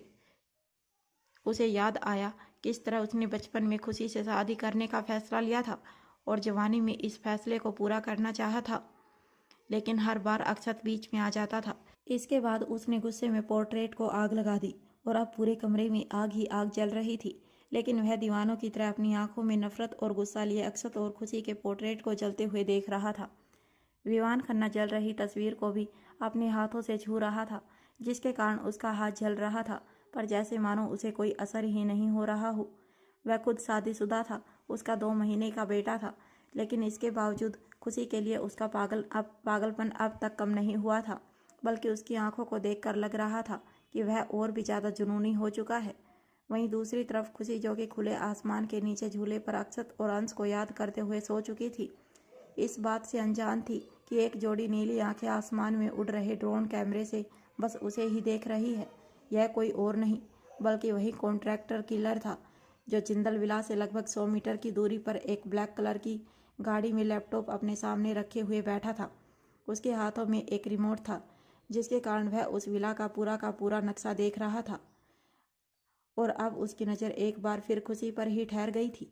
दरअसल इस विला के 100 मीटर की दूरी तक कोई भी अनजान इंसान तो क्या, परिंदा भी पर नहीं मार सकता था, क्योंकि यह एक प्राइवेट प्रॉपर्टी थी। लेकिन अब शार्प शूटर को अपने टारगेट को पूरा करने के लिए इस विला में जाने की ज़रूरत थी, क्योंकि वह इंतजार नहीं कर सकता था। वहाँ एक ही जगह पर अपने ड्रोन को उड़ाते हुए धीरे से छत पर लैंड करता है, और अब कैमरे के जरिए बस खुशी के ही खूबसूरत चेहरे को देख रहा था। कुछ पल के लिए तो वह सब कुछ भूल गया, लेकिन अचानक ही उसे ख्याल आया कि उसे अपने टारगेट को पूरा करना है। इसीलिए वह गुस्से में अपनी आंखें बंद कर अपना काम करने पर ध्यान देता है। वह ड्रोन में लगे हुए छोटे छोटे कैमरे, जो कि छोटी छोटी बॉल्स की तरह थी, पूरे विला में कहीं ना कहीं फिट कर देता है। अगर मुझे मालूम होता कि तुम इतनी आसानी से मिल जाओगी तो इन कैमरों की जगह मैं एक बार में ही तुम्हारा काम ख़त्म कर देता। घर पर कोई बात नहीं, कुछ घंटे की सांसें और ले लो, उसके बाद तो तुम्हें कोई नहीं बचा सकता मुझसे। बस एक बार मेरा काम ख़त्म हो जाए, उसके बाद मुझे अपने रियल टारगेट की तरफ जाना होगा, जिसके लिए मैं यह सब कर रहा हूँ। वैसे मानना पड़ेगा, कुछ तो है तुम में जो सबसे अलग है। 2 बार बची हो मेरे अटैक से, इसे अपनी खुशकिस्मती ही समझो, पर अब नहीं बचोगी। बस देखती जाओ मैं क्या करता हूँ। डेविल से बचना इम्पॉसिबल है बेबी गर्ल। अब इन कैमरों के जरिए मैं हर पल तुम्हें देख सकता हूँ, तुम्हें पता भी नहीं चलेगा, और तुम हर पल मौत के साए में रहोगी। कहते हुए शार्प शूटर के चेहरे पर एक जहरीली मुस्कान थी। इसके बावजूद उसकी नीली आंखें बस खुशी के चेहरे पर ही टिकी हुई थी। अगली सुबह खुशी के चेहरे पर एक मायूसी थी, क्योंकि जिंदल विला पूरी तरह सुनसान था। उसे अपने बेटे की बहुत याद आ रही थी। वह अभी अक्षत के गम से उबरी ही नहीं थी, तभी यह दूसरा गम उसका दिल चीर रहा था। खैर, उसने किसी तरह खुद को हैंडल किया और खाना खाकर दोबारा अपने काम में लग गई, और तभी दोपहर के वक्त एंथोनी ने खुशी को इन्फॉर्म किया कि विला के आसपास कुछ संदिग्ध लोग देखे गए हैं, जिन्हें फिलहाल हेल में शिफ्ट कर दिया गया है और शक है कि यह विवान खन्ना के लोग हैं। यानी उन्हें जल्द से जल्द अक्षत के हमशक्ल का इंतजाम करना होगा, वरना विवान खन्ना अपनी पावर का इस्तेमाल करके उनके लिए मुसीबत पैदा कर सकता है। एंथोनी ने खुशी को कुछ फ़ोटो शेयर की। कविन, यह कुछ लोग हैं जिन्हें हमने सेलेक्ट किया है।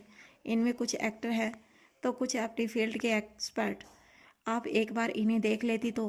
और एंथोनी की बात सुन खुशी उन फोटो और वीडियो को देखते हुए बोली, नहीं एंथोनी, इनमें से किसी में भी वह बात नहीं। विवान खन्ना को 1 मिनट नहीं लगेगा इन्हें पहचानने में। हमें कुछ और सोचना होगा। ठीक है क्वीन, मैं कोशिश करता हूँ। वैसे आज हमारी डायमंड की डील होने वाली है और उसमें मुझे जाना होगा। ओके। वैसे राजीव से बात हुई? हमारी सिडनी वाली डील का क्या हुआ? डील सक्सेसफुल हुई क्वीन। कुछ माफिया हमारे साथ काम करने के लिए रेडी हो गए हैं। सब कुछ सॉर्ट आउट करने में राजीव को कुछ वक्त लग सकता है। ठीक है, आप जाइए, कहकर खुशी अपने कमरे में चली गई।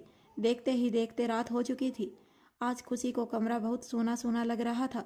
अंश के रहते हुए उसे अपनी बाहों में कुछ सुकून महसूस होता था, लेकिन आज वह भी उससे दूर था। अक्षत के फोटो के आगे उम्मीद का दिया जलाकर वह अक्षत और अंश की फोटो को अपने सीने से लगाए हुए बिस्तर पर लेट गई। उसकी आंखों के कोने से आंसू बह रहे थे। व्हील चेयर पर खुद को मैनेज करना उसके लिए मुश्किल हो रहा था। हालांकि उसकी हेल्प के लिए कुछ फीमेल सर्वेंट रखी गई थी, पर खुशी को अब किसी की भी सहारे की ज़रूरत नहीं थी। वह ज़्यादातर वक्त अकेले ही बिताने की कोशिश कर रही थी। घंटों तक बिस्तर पर करवट बदलने के बाद भी जब उसे नींद नहीं आई, फाइनली वह ड्रावर में से नींद की गोली निकालकर उसे खा लेती है। दरअसल उसे कभी कभी इस चीज़ की ज़रूरत पड़ जाती थी जब वह खुद को बहुत अकेला महसूस करती थी। नींद की गोली के असर से कुछ ही देर में उसे गहरी नींद आ गई। तो वहीं कोई था जिसकी नज़र खुशी की हरकतों पर ही थी। बाहर गार्डन में लगा हुआ एक सीक्रेट कैमरा, जिससे दूर से ही खुशी की एक्टिविटी को कोई नोटिस कर रहा था। यह कोई और नहीं बल्कि शार्प शूटर था, जिसके चेहरे पर एक मिस्टीरियस स्माइल थी। आज की रात तुम्हारी जिंदगी की आखिरी रात होगी खुशी अक्षत जिंदल, कहकर शार्प शूटर अपनी जगह से उठकर खड़ा हुआ और अपने कुछ हथियार के साथ black T shirt, black trouser और ब्लैक हुडी पहने, चेहरे पर मास्क लगाए अपनी जगह से निकल गया। देखते ही देखते कुछ वक्त बीत गया। आज मौसम बहुत ख़राब था। बाहर ठंडी हवाएं चल रही थी, शायद बारिश होने वाली थी। बालकनी का विंडो खुला हुआ था कि तभी एक हवा का झोंका आया और टेबल पर जा रहा उम्मीद का दिया फड़फड़ाने लगा। विंडो पर लगे हुए पर्दे उड़कर दिए के पास बार बार जा रहे थे और अचानक ही एक पर्दे में आग लग गई। देखते ही देखते वह पूरा कमरा धूं धूं करके जलने लगा। दीवार पर लगी हुई अक्षत और खुशी की पेंटिंग में भी आग लग गई। आसपास लकड़ी के जितने भी फर्नीचर थे सब आग की लपटों में जलने लगे। खुशी, जो कि नींद की गोली के असर से सोई हुई थी, उसे इस बात का एहसास ही नहीं था। तो वहीं हमेशा की तरह घर के सभी सर्वेंट अपना काम करके सर्वेंट एरिया में जा चुके थे। सिक्योरिटी गार्ड भी विला के बाहर से ही रखवाली कर रहे थे और अब देखते ही देखते आग बिस्तर पर आ चुकी थी। कुछ ही पल में वहां खुशी के साड़ी के आंचल को भी अपनी लपेट में ले चुका था। वहीं शार्प शूटर, जो कि अपनी गाड़ी ड्राइव कर खुशी के बंगले के कुछ करीब आ चुका था, उसे एक झटके में अपने दिल में कुछ अजीब सा दर्द हुआ और उसकी आंखों के सामने कुछ विजन आने लगे। एक जलता हुआ कमरा, बिस्तर पर आगे की लपेट के बीच गिरी हुई एक औरत और अक्सू। इस विजन के साथ ही वह झटके से अपनी आंखें खोलता है और अब उसका दिल जोरों से धड़क रहा था। नहीं,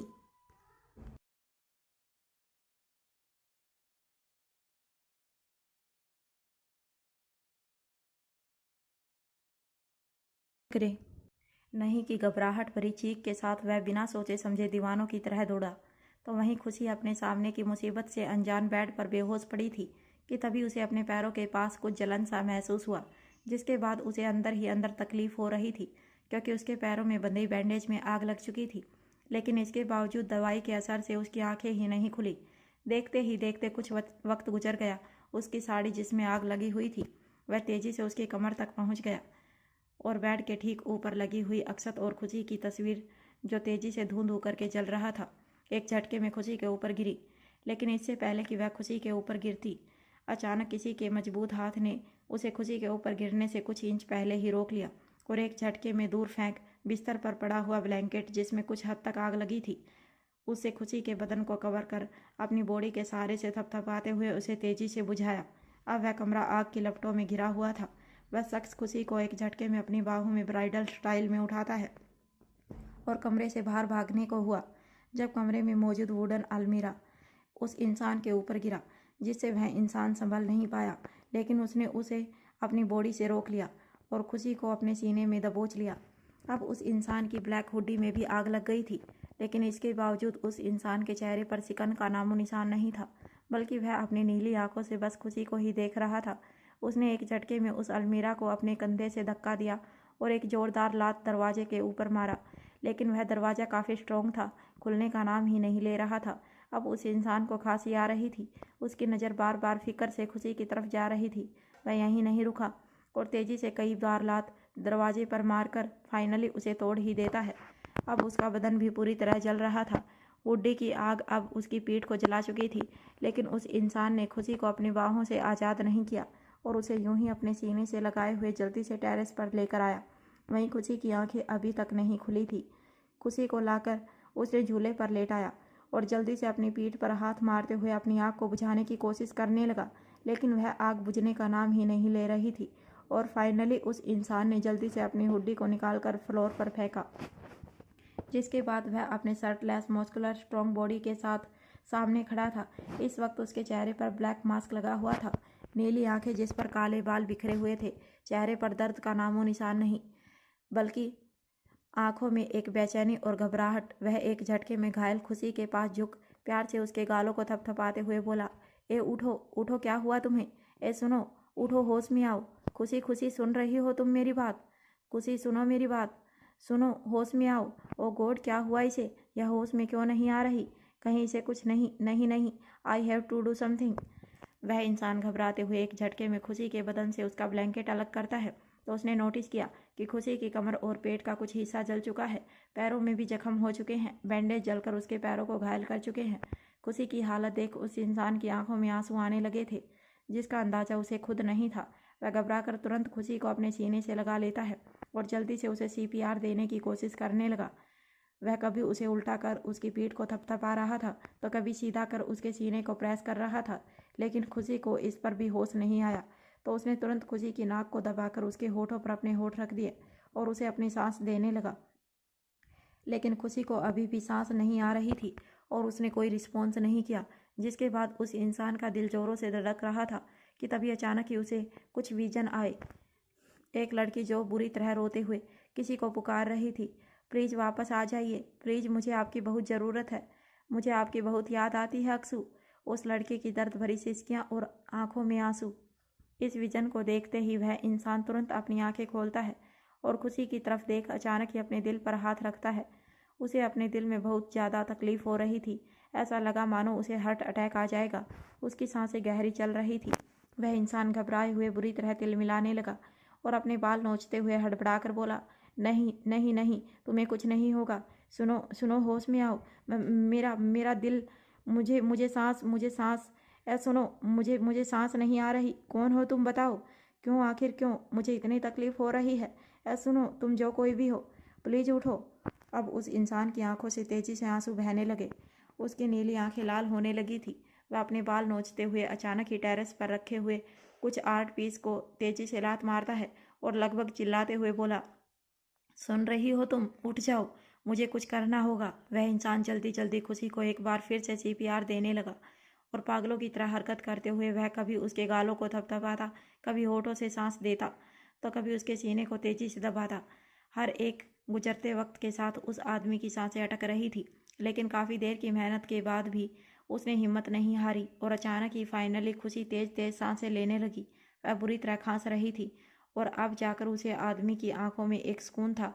वह जल्दी से खुशी के चेहरे को अपने हाथों में थाम तेजी से उसके पूरे चेहरे पर किस करते हुए बोला, फाइनली यू कम जान जान जान। वह जल्दी से खुशी को अपने सीने से अलग करता है। खुशी ने धीरे से अपनी आंखें खोलने की कोशिश की, लेकिन कुछ धुंधली सी छवि देख वह दोबारा अपनी आंखें बंद कर लेती है, क्योंकि उस पर अभी भी दवाई का असर था, जिसे देख वह आदमी एक बार फिर घबरा गया। उसने जल्दी से खुशी की नब्ज को चेक किया और तब जाकर उसे थोड़ी रिलीफ महसूस हुई। वह जान चुका था खुशी पर दवाई का असर है और वह बेहोश है, पर फिलहाल खतरे से बाहर है। जिसके बाद वह खुशी के माथे को चूम वापस झूले पर सीधा लेटाता है। इसके बाद उसकी नज़र खुशी के अस्त व्यस्त हालत पर गई। खुशी इस वक्त सिर्फ अपने ब्लाउज और अंडरस्कर्ट में थी। चेहरे पर बिखरे हुए काले बाल और धुएं के असर के कारण गालों पर कुछ कालिख, लेकिन इसके बावजूद चांद की रोशनी में उसके चेहरे पर पड़ने के कारण वह बहुत ज़्यादा अट्रैक्टिव लग रही थी। वह आदमी तो खुशी की खूबसूरत चेहरे में ही खो गया। अब जाकर वहाँ उसके खूबसूरत फेशियल फीचर को निहार रहा था। खुशी दिखने में बहुत ज़्यादा ब्यूटीफुल तो नहीं, पर बहुत ही मासूम लगती थी। उसके चेहरे का ग्लो किसी को भी अपनी तरफ अट्रैक्ट करने के लिए काफ़ी था, और यह इंसान जो खुद को उसकी तरफ आकर्षित होने से रोक नहीं पा रहा था। धीरे धीरे उसके हाथ खुशी के गुलाबी होठों की तरफ चले गए। वह उसके होठों को अपने अंगूठे से सहला रहा था, जिसके कारण उसका गला सूखने लगा था। वह अपनी आंखों में कुछ लस्ट लिए खुशी के होठों से लेकर उसके गले और क्लीवेज को देख रहा था। धीरे धीरे उसकी नज़र खुशी के सीने तक पहुंच गई। गहरी गहरी सांस लेने के कारण उसका सीना ऊपर नीचे हो रहा था, जो उस आदमी की बॉडी में एक हीट पैदा कर रहा था। खुशी का अट्रैक्टिव फिगर देख उसकी तो हालत ही खराब हो रही थी। उसके माथे से पसीना बहने लगा और अब उसकी नज़र फिसलते हुए खुशी की पतली कमर पर गई, जिसे देख उसका हाथ अपने आप उसकी कमर को सहलाने लगा। वह खुशी की कमर को सहलाते हुए अचानक ही अपनी मुट्ठी में जकड़ लेता है। आह की आवाज़ के साथ खुशी बेहोशी में ही सिसक उठी। इसके बाद उस आदमी की पकड़ खुशी की कमर पर ढीली हुई और वह अपनी नज़र उठाकर उसके चेहरे पर आ रहे दर्द के भाव को देख रहा था, जिसे देखना ना जाने क्यों उसे अपने दिल में एक चुभन हो रही थी। अचानक उसने महसूस किया कि उसकी आंखों से आंसू बह रहे हैं, जिसे महसूस करते ही उस आदमी के हाथ अपनी आंखों पर चले गए। उसने अपने गालों को सहला कर देखा तो यह आंसू की लकीरें थी, जिसे फील करते ही वह पूरी तरह हैरान था। आखिर उसकी आंखों से आंसू क्यों बह रहे हैं, वह इस बात का कारण नहीं जानता था, लेकिन जो भी था वह इस चेहरे से नज़र भी नहीं हटा पा रहा था। उसकी नज़र अब खुशी के बदन पर आए हुए जख्मों पर गई। खुशी की कमर में कुछ जगह लाली के निशान थे, यानी उसकी कमर जल चुकी थी। हाथ भी कुछ हद तक जल गए थे और पैरों में भी जख्म थे, जिसे देख उस आदमी को अपने दिल में बहुत दर्द हो रहा था और वह धीरे से झुककर खुशी की कमर पर किस कर लेता है। उसे इस बात का एहसास ही नहीं था कि वह क्या कर रहा है। वह अपने सख्त ठंड होठों से उन जख्मों को नरमी दे रहा था। फिर उसके होठ फिसलते हुए खुशी के हाथ के जख्मों पर गए। इसके साथ ही वह धीरे धीरे उसके पैरों के जलते हुए बैंडेज को हटाता है, तो खुशी के जख्मी पैर, जो कि पहले ही कांच के टुकड़ों के कारण काफ़ी हद तक जख्मी थे, अब वह जल भी चुके थे। इसे देखकर उस आदमी का दिल भर आया और आंखों से दोबारा आंसू बहने लगे। वह खुशी के मासूम चेहरे को हाथों से सहलाते हुए पैरों को अपने हाथों में लेता है और उसे अपने गाल पर सहलाकर धीरे धीरे किस करने लगा। उसे खुशी का दर्द अपने अंदर फील हो रहा था। वह फूल जैसी नाजुक उसके पैरों को बार बार अपने होठों से छूकर मानो उसका दर्द हर लेना चाहता हो, कि तभी उसकी आंखों से आंसुओं की कुछ बूंद खुशी के पैरों पर गिरी और खुशी बेहोशी में भी एक पल के लिए चिहुक उठी। उसे अपने अंदर एक अजीब सी सिहरन महसूस हो रही थी, मानो एक सुकून सा उतर आया हो उसके दिल में। अभी वह इंसान खुशी के पैरों को अपने होठों से चूम ही रहा था, जब अचानक ही पूरे विला में इमरजेंसी सायरन बज गया, जिसके साथ ही तेजी से कई सारे सिक्योरिटी गार्ड विला के अंदर चहल पहल मचाने लगे। और इसे महसूस करते ही वह इंसान अपने होश में आया। उसने एक झटके में अपनी आंखें खोल खुशी की तरफ देखा और फिर अपनी नज़र घुमाकर सीढ़ियों की तरफ वह महसूस कर सकता था कि अब उसके लिए खतरा बढ़ रहा है। इसीलिए वह एक झटके में अपनी जगह से उठकर खड़ा हुआ और गुस्से से खुशी की तरफ घूरते हुए अपने जूतों से खंजर निकाल लेता है। वह खुशी के सीने में वह खंजर मारने ही वाला था, जब अचानक ही उसके हाथ हवा में ही रुक गए और वह एक बार फिर खुशी को अपनी बेचैन आंखों से देखते हुए खुद पर ही गुस्सा करने लगा। उसे समझ नहीं आया कि उसके साथ क्या हो रहा है, पर वह चाहकर भी उस लड़की को मार नहीं पा रहा था। बड़ी मुश्किल से हिम्मत बटोर वह दोबारा खुशी को मारने के लिए वह खंजर उठाता है, जब उसे महसूस हुआ कि तेजी से सीढ़ियों के रास्ते कोई टेरिस पर आ रहा है और अब उसे यहाँ से भागना ही था। वह गुस्से से दांत पीसते हुए, बहुत लक्की हो तुम, पर बार बार नहीं। वह आदमी खुशी को यूं ही छोड़ दूसरी तरफ भागा कि तभी उसे कुछ ख्याल आया और वह ना चाहते हुए भी वापस पलटकर खुशी के पास आया। उसने ज़मीन पर पड़ा हुआ ब्लैंकेट उठाकर खुशी के बदन पर कवर किया और अब वहाँ से जाने को हुआ कि तभी उसकी नज़र एक बार फिर खुशी के गुलाबी होठों पर गई, जो कि काफ़ी हद तक मुरझा गए थे।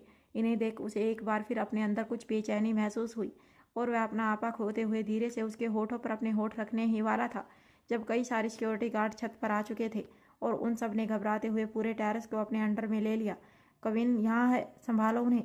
सिक्योरिटी गार्ड की बात सुन रुद्र तेजी से उन सभी की भीड़ को चीरते हुए खुशी के सामने आया और घबराते हुए बोला, ओ गॉड, खुशी खुशी क्या हुआ तुम्हें? खुशी होश में आओ, कॉल द डॉक्टर। रुद्र एक झटके में खुशी को अपनी बाहों में उठाता है और तेजी से नीचे की तरफ दौड़ा। रुद्र के जाते ही सभी सिक्योरिटी गार्ड भी अपनी अपनी पोजीशन संभालते हुए नीचे चले गए और वहीं उन सब के जाने के बाद एक शख्स जो दूर एक पेड़ के ऊपर छुपा हुआ था, अंधेरे में उसकी नीली आंखें काफ़ी गुस्से से चमक रही थी। उसके हाथों की मुठ्ठियाँ कस गई और वह दांत पीसने लगा। उसके गुस्से भरी नज़र रुद्र के हाथों पर थी। उसने अपनी बाहों में खुशी को उठा रखा था। यह नज़ारा देख वह गुस्से से अपनी गर्दन को काफ़ी अजीब तरीके से ऐंठते हुए बोला, आई विल किल यू। इतना कहकर उसके चेहरे पर एक इविल स्माइल थी जो दिखने में सचमुच बहुत खतरनाक थी। वहीं दूसरी तरफ खुशी का ट्रीटमेंट चल रहा था। डॉक्टर ने खुशी को कुछ इंजेक्शन और ड्रिप लगाने के बाद रुद्र को बताया, इन्होंने नींद की गोलियां ले रखी थी, इसीलिए फिलहाल इन्हें होश नहीं आया है। डरने की कोई बात नहीं है, एक बड़ा हादसा होते होते बच गया। फिलहाल इन्हें रेस्ट करने दीजिए, सुबह तक इन्हें होश आ जाएगा। यह कुछ प्रिस्क्रिप्शन है, प्लीज़ इन्हें फॉलो कीजिएगा। और हाँ, पैर जल जाने के कारण इनके बोन दोबारा ताज़े हो गए हैं, इसीलिए शायद इन्हें ठीक होने में कुछ वक्त और लगेगा। इतना कहकर डॉक्टर वहाँ से चली गई। और अब रुद्र गुस्से से एंथोनी की तरफ देखते हुए बोला, यह सब हुआ कैसे? सारे के सारे सिक्योरिटी गार्ड मर गए थे क्या? इतना बड़ा विला, इसमें इतनी टाइट सिक्योरिटी, और आग लगने के बाद तुम लोगों को पता भी चला तो कब? जब पूरा घर जलने लगा तब? उसके मरने का इंतजार कर रहे थे क्या? क्या इसीलिए लाखों करोड़ों रुपए की सैलरी लेते हो तुम लोग? रुद्र आज पहली बार किसी पर इस तरह चिल्ला रहा था और उसकी बात को सुनकर एंथोनी भी शर्मसार हो रहा था, क्योंकि कहीं ना कहीं रुद्र की बात सही थी। अब उसने शर्मिंदा होते हुए बताया, I am sorry mister Singhania, हम मानते हैं हमारी गलती है, लेकिन सच तो यह है कि हम खुद नहीं जानते ऐसा हो कैसे गया। पता नहीं कैसे, लेकिन अचानक सभी फायर अलार्म खराब हो चुके थे और सभी सीसीटीवी कैमरे भी अचानक ब्लैंक हो गए। व्हाट, ऐसा कैसे हो सकता है? एंथोनी, तुम्हारा दिमाग तो ठीक है, तुम जानते हो उसका क्या मतलब? खुशी के ऊपर इस तरह से हमला होना, सीसीटीवी कैमरे का हैक होना और अलार्म खराब होना, और तुम लोगों की लापरवाही। क्या तुम्हें लगता है कि यह सब कुछ एक ही रात में कोइंसिडेंस है? नहीं, बिल्कुल नहीं, बल्कि यह किसी की बहुत बड़ी चाल है। आखिर वही हुआ जिसका डर था, कोई है जो हम तक पहुंच चुका है और आज खुशी की जान जाते जाते बची है। एजे भी यहाँ नहीं है, मुझे तो कुछ समझ नहीं आ रहा, मैं क्या करूं? कहते हुए रुद्र बहुत परेशान था कि तभी एंथोनी अपने दिमाग पर जोर देते हुए बोला, वह सब तो ठीक है मिस्टर सिंघानिया, लेकिन आपने एक बात पर गौर किया? कमरे में पूरी तरह आग लग चुकी थी, कुछ भी नहीं बचा। कविन की हालत भी कुछ अच्छी नहीं है, और जैसा कि डॉक्टर ने बताया उन्होंने नींद की गोली ले रखी थी। ऐसे में कविन छत पर कैसे पहुंची? क्योंकि सिक्योरिटी गार्डों को तो आग लगने की इन्फॉर्मेशन बाद में मिली थी, और जब हम लोग छत पर पहुंचे वहाँ कोई था भी नहीं। इनफैक्ट मैंने वहाँ एक जला हुआ ब्लैंकेट देखा था। इसका मतलब कविन उस ब्लैंकेट को ओढ़ कर गई थी, लेकिन कविन के पैरों में तो चोट है, उनके लिए पैरों से चलकर छत पर जाना काफ़ी मुश्किल है। आपको नहीं लगता यहाँ कुछ तो ऐसा है जो हमें समझने की ज़रूरत है? कुछ नहीं, बहुत कुछ ऐसा है एंथोनी, इसके बारे में तो हम पता लगा कर ही रहेंगे, लेकिन उससे पहले एक खास काम करो। खुशी की सिक्योरिटी टाइट कर दो, एक सर्वेंट को हर वक्त उसके आसपास रहने के लिए ड्यूटी लगाओ, विला के सभी सीसीटीवी कैमरे का एक्सेस चेंज करो, और हाँ, सबसे बड़ी बात, इमरजेंसी एग्जिट रेडी रखो, हमें कभी भी उसकी ज़रूरत पड़ सकती है। फिलहाल मुझे किसी के पास जाना है, लगता है इस बार हमें उसकी ज़रूरत पड़ेगी, लेकिन कौन? आखिर ऐसा कौन है जो इस गुत्थी को सुलझाने में हमारी हेल्प कर सकता है? विवान खन्ना का खतरा भी बढ़ता जा रहा है उसे हैंडल करने के लिए, इसीलिए तो जाना होगा एंथोनी, क्योंकि अब वही है जो फिलहाल हमारी हेल्प कर सकता है। उससे पहले मुझे यहाँ किसी को बुलाना होगा। इतना कहकर रुद्र ने किसी को कॉल किया, हेलो, प्लीज़ जल्दी आओ। और अब 2 घंटे बाद रुद्र, जो कि स्टडी रूम में चेहरे पर काफ़ी सीरियस एक्सप्रेशन लिए अपने सामने बैठे शख्स की तरफ देखते हुए बोला, बस जो है यही है, और अब हमें तुम्हारी हेल्प की चाहिए। रुद्र की बात सुन सामने बैठा शख्स, जिसकी हाइट लगभग 6 फुट 2 इंच थी, नीली आंखें, 8 पैक एब्स, ब्लैक हेयर और फेयर स्किन, वह दिखने में बहुत ही ज़्यादा स्ट्रॉन्ग और हैंडसम लग रहा था।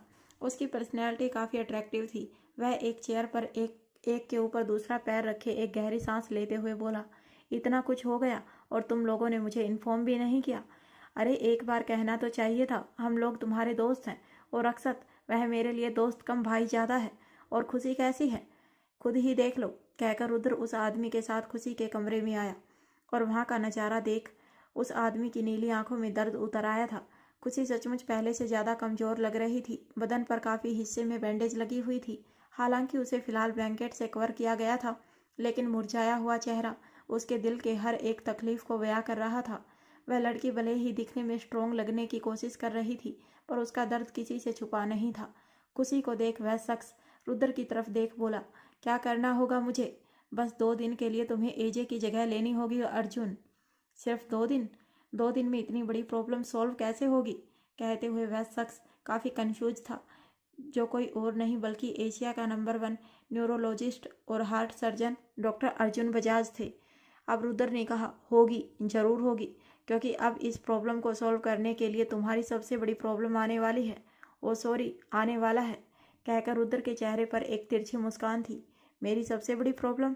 अर्जुन को पहले तो कुछ समझ नहीं आया, लेकिन रुद्र के चेहरे की तिरछी मुस्कान और उसके चेहरे के एक्सप्रेशन देख अर्जुन एकदम से हैरान होकर लगभग चिल्लाते हुए, नो वे रुद्र प्लीज, अब यह मत कहना कि वह इरिटेटिंग मुसीबत की दुकान यहाँ आने वाला है। मैंने उसे बड़ी मुश्किल से यहाँ से भेजा है। अरे वह इंसान नहीं, सरदर्द है, सरदर्द। और सिर्फ सरदर्द नहीं, बल्कि नाक का दर्द। उसने मेरी नाक में दम करके रखा था। बड़ी मुश्किल से जान छूटी है उससे मेरी। अब दोबारा नहीं, प्लीज। अचानक अर्जुन के रिएक्शन देख रुद्र जोर जोर से हंसते हुए बोला, वैसे अर्जुन, बात तो तुम ठीक कह रहे हो, वह थोड़ा शरारती तो है, लेकिन इस बात को तुम भी इग्नोर नहीं कर सकते कि उसका दिमाग और पावर हमारे बहुत काम आ सकता है। और फिलहाल इस मुसीबत में मुझे उससे बेहतर इंसान कोई नज़र नहीं आ रहा। और रही बात सर दर्द की, तो आई थिंक वह सिर्फ तुम्हारे लिए है, और तुम्हें यहाँ लाने का मेरा रियल मकसद भी यही है। 2 दिन के लिए मैं यहाँ से बाहर रसिया जाने वाला हूँ उसे लेने, और तब तक तुम्हें यहाँ एजे की जगह लेकर सब कुछ हैंडल करके रखना होगा। मैं खुशी को अकेले नहीं छोड़ सकता। एंथोनी अकेले सब कुछ हैंडल नहीं कर सकता। जावेद भी सीरियस कंडीशन में है, और फैमिली के लिए हमने सिवाय को भी अंडरग्राउंड कर रखा है, और खुशी पर भी खतरा बढ़ता जा रहा है। I hope you understand. ठीक है, तुम चिंता मत करो, मैं सब हैंडल कर लूँगा। और अर्जुन की बात सुन रुद्र उसे थैंक्स कहकर वहाँ से निकल गया। वहीं एंथोनी आगे बढ़ उसे पूरा प्लान समझाता है, और थोड़ी ही देर में अर्जुन एक फेक मास्क के जरिए अक्षत की तरह ही नजर आ रहा था। दरअसल सर्जन अर्जुन अक्षत के बहुत अच्छे दोस्त थे, और खुशकिस्मती से उनकी हाइट, उनकी बॉडी और चेहरे के काफ़ी फीचर अक्षत की तरह नजर आते थे। बस यही कारण था कि रुद्र आज डॉक्टर अर्जुन बजाज की मदद लेने आया था, और अर्जुन बजाज भी एक अच्छे दोस्त का फर्ज निभाते हुए उनकी मदद करने के लिए तैयार हो गए। थोड़ी देर बाद खुशी को होश आया, और उसकी नज़र जैसे ही अपने सामने खड़े डॉक्टर अर्जुन बजाज यानी अक्षत के रूप पर गई, वह तो पहले हैरानी ही रह गई। उसकी आंखों से गंगा जमुना बहने लगी, और वह रोते हुए अपनी लड़खड़ाती आवाज़ में बोली, अक्सू, अक्सू, आप आ गए, आप आ गए। और इससे पहले वह आगे कुछ कहती, अर्जुन धीरे से उसके सामने आया और स्माइल करते हुए बोला, अब कैसी तबीयत है तुम्हारी? अर्जुन की बात सुन खुशी की आंखों में चमक गायब हो गई, और वह एक बार फिर रोते हुए बोली, इसका मतलब अब तक मेरा इंतज़ार अधूरा ही है। आप जो कोई भी हैं, प्लीज़ कमरे से बाहर जाइए। इतना कहकर वह अपना चेहरा दूसरी तरफ कर लेती है। जब उसकी इस हरकत पर अर्जुन और दरवाजे के बाहर खड़ा एंथोनी दोनों हैरान थे। वह दोनों कन्फ्यूज हो खुशी से बोले, तुम्हें कैसे पता कि मैं अक्षत जिंदल नहीं हूँ, जबकि मैंने तो वॉइस चेंजिंग डिवाइस भी यूज की है, और दिखने में भी पूरी तरह। उन्हें पहचानने के लिए मुझे किसी के चेहरे और आवाज़ की ज़रूरत नहीं है, उनका एहसास ही काफ़ी है। आप उनका चेहरा और आवाज़ तो ले सकते हैं, लेकिन जो मोहब्बत उनकी आंखों में मेरे लिए है, उसे कहाँ से लाएंगे?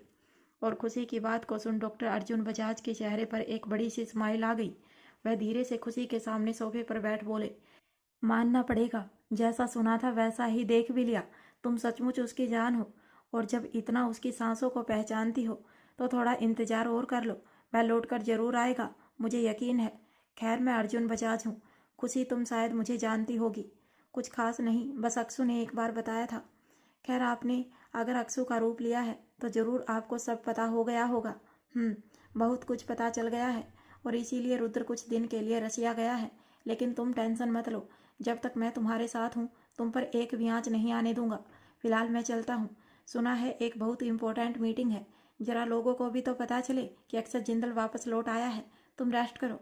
इतना कहकर अर्जुन बजाज अक्षत का रूप लेकर जिंदल इंडस्ट्री के लिए निकल गया। तो वहीं एंथोनी अब तक विला में खुशी की सिक्योरिटी के लिए था। वहीं खुशी की आंखों में एक बार फिर आंसू आने लगे। वह अपने बदन को सहलाते हुए बोली, पता नहीं क्यों ऐसा लगा जैसे आपने मुझे छुआ था। पहले तो सिर्फ ख्यालों में नजर आते थे, अब तो महसूस भी होते हैं अक्सू।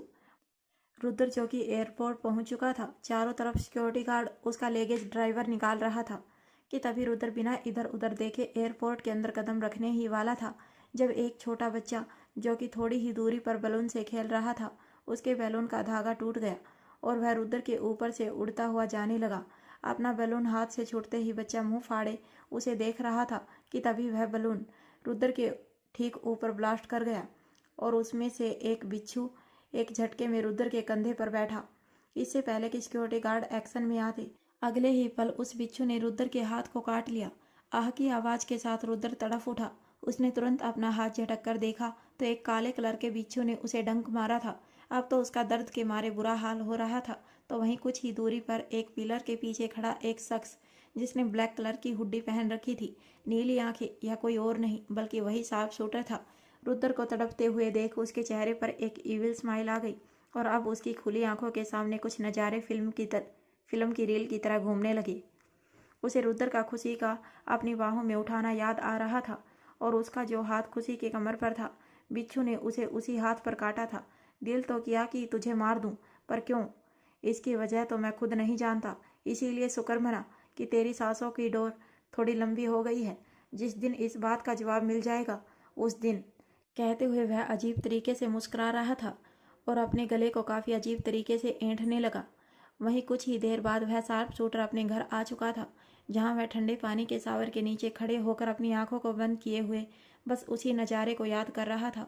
वह खुद इस बात को लेकर कंफ्यूज था कि आखिर क्यों उसे यह बात बार बार परेशान कर रही है, लेकिन इसके बावजूद वह खुद को यह सोचने से रोक ही नहीं पाया। उसकी बंद आंखों के सामने खुशी का खूबसूरत और मासूम चेहरा घूम रहा था। उसके गुलाबी होठ जो मुरझा चुके थे, वह खूबसूरत पतली कमर, गले पर काला तिल, उसकी मखमली बदन, जिसे याद करते ही उसे अपने अंदर कुछ हीट महसूस हो रही थी। वह याद कर रहा था कि किस तरह खुशी को उस तकलीफ में देखकर वह दर्द से तड़फ रहा था। उसे खुद को ऐसा लगा जैसे उसकी सांसें बंद हो रही थी और जब तक खुशी को सांस नहीं आई, उसकी धड़कनों ने खुद दिल का रास्ता छोड़ दिया था। इन बातों को याद कर वह एक झटके में अपनी आंखें खोलता है तो अब उसकी नीली आंखें रेड नजर आ रही थी। हाथों की मुट्ठियां कसी हुई थी, माथे की नसें खुली हुई थी। वह गुस्से से आईने में अपना रिफ्लेक्शन देखते हुए दांत पीसकर बोला, क्यों? आखिर क्यों क्यों खींचा जा रहा हूं मैं उसकी तरफ? मैं तो उसे मारने गया था, टारगेट है वह मेरा। लेकिन क्यों उसे मरता हुआ देखकर मुझे अपने अंदर तड़फ हो रही थी। उसे कोई और देखे तो क्यों मुझे नफरत होती है। जी करता है कि उसे जिंदा जमीन में गाड़ दूं। क्यों उसकी आंखों में आंसू देख मुझे बेचैनी होने लगती है। क्या हो रहा है मुझे? क्यों इतनी बार नाकामयाब होने के बाद आज मेरे पास इतना अच्छा मौका था, फिर भी मैं उसे नुकसान पहुंचाना तो दूर, उसकी ज़िंदगी के लिए तड़फ रहा था। आखिर कौन है वह और क्यों बेचैन कर रही है मुझे? क्यों उसका ही चेहरा आंखों के सामने घूम रहा है? आखिर क्यों क्यों क्यों? कहते हुए वह दांत पीस अपने पंच को दीवार पर मारने लगा। वह खुद में बहुत ही ज़्यादा कंफ्यूज था। आखिर क्यों वह इस लड़की की तरफ अट्रैक्ट हो रहा था? वह मेरे दिमाग के साथ खेल रही है। उसे मरना होगा उसे, वरना मैं पागल हो जाऊंगा। शार्प शूटर अचानक ही अपनी बाहें हवा में फैलाकर गुस्से से धाड़ने लगा। खुशी अक्सर जिंदल, तुम्हें मरना होगा। सुना तुमने? तुम्हें मरना होगा और तुम्हें मारने वाला कोई और नहीं बल्कि मैं हूँ। मैं तुम्हारी मौत। इतना कहकर वह गुस्से से तमतमाने लगा था।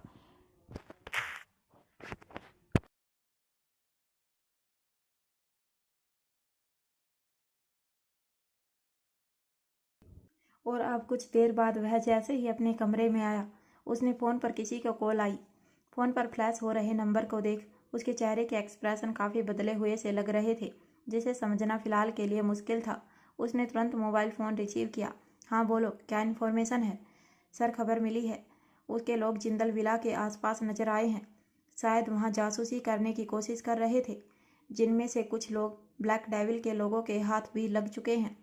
और हमें अपने सोर्स से पता चला है कि विवान खन्ना कुछ बड़ा प्लान कर रहा है और उसका पहला टारगेट है खुशी अक्षर जिंदल। और खुशी का नाम सुनते ही डेविल के चेहरे पर अचानक ही खतरनाक एक्सप्रेशन आ गए। उसके हाथों की मुठ्ठियां कस चुकी थी। वह अपने कदम अपार्टमेंट के एक बड़े से कांच के विंडो की तरफ बढ़ाता है और वहां से पूरे शहर का नज़ारा जगमगाती लाइट को देखते हुए बोला, नज़र रखो उन पर, और हाँ, ध्यान रहे, मुझे पल पल की इन्फॉर्मेशन चाहिए और मुझे अपने काम में लापरवाही बिल्कुल पसंद नहीं। You get that? Yes sir, कहकर खबरी ने कॉल डिस्कनेक्ट कर दी। इसके बाद डेविल अपने कमरे में सिगरेट को मुंह में रखकर उसे लाइटर से जलाता है, फिर सिगरेट को 2 उंगलियों के बीच दबाकर गहरी कस लेते हुए अपने गहरे विचारों में खो गया। खुशी अक्षर जिंदल, आखिर कौन हो तुम? क्यों तुम्हारा ही जिक्र बार बार आता है मेरे सामने? तुम मेरे लिए काफ़ी मिस्ट्री होती जा रही हो, जिसे मैं सुलझाना नहीं चाहता बल्कि मिटाना चाहता हूँ, कहकर डेविल शैतानों की तरह हंसने लगा। और अब उसकी नज़र अपने कमरे की दीवार पर लगे हुए कुछ फोटो पर गई, जिसमें एक फ़ोटो खुशी की थी जिस पर क्रॉस का निशान बना हुआ था, तो दूसरी फ़ोटो विवान खन्ना की थी जो अपनी बीवी और बच्चे के साथ मौजूद था। वहीं डेविल के ठीक सामने टेबल पर कुछ डाट रखे हुए थे, जिनमें से वह एक को उठाकर अपने हाथों से निशाना बनाकर सामने की तरफ फेंकता है और वह सीधा खुशी के माथे के बीचे बीच जाकर लगा। इसके बाद वह अपनी गर्दन काफ़ी अजीब तरीके से टेढ़ी कर खुशी की फ़ोटो को देखने लगा था। कुछ देर बाद उसे अपने मोबाइल पर कुछ मैसेज आया, जिसे पढ़ने के बाद वह तेज़ी से घर से बाहर निकल एक चाय की टपली पर आया और वहाँ एक कटिंग चाय ऑर्डर करता है कि तभी एक न्यूज़पेपर वाला उसे न्यूज़पेपर बेचने आया और उसने वह न्यूज़पेपर खरीद लिया। उसने जैसे ही पेपर खोलकर देखा, उसमें इस शहर के चीफ मिनिस्टर की फ़ोटो लगी थी, जिसके बाद उसके चेहरे पर एक इविल स्माइल थी और लगभग आधे घंटे बाद वह एक बार फिर अपना चेहरा बदल हाथों में मटर के दाने लिए उसे कहते हुए एक बड़े से चुनाव रैली में खड़ा था। तो वहीं चीफ मिनिस्टर साहब स्टेज पर खड़े होकर भाषण दे रहे थे। इस वक्त उसने अपने बदन पर एक आम इंसान जैसा सफ़ेद कुर्ता पजामा, सफ़ेद दाढ़ी, काली आंखें जिन पर नज़र का चश्मा लगा हुआ था, चेहरे पर जगह जगह दाग धब्बे मानो मुँह से निकले हों, सर पर हल्के पके हुए से बाल, एक पैर से लंगड़ा कर चलता हुआ वह अपने हाथों से धीरे धीरे मटर के दाने खा रहा था और नेताजी का भाषण सुन रहा था।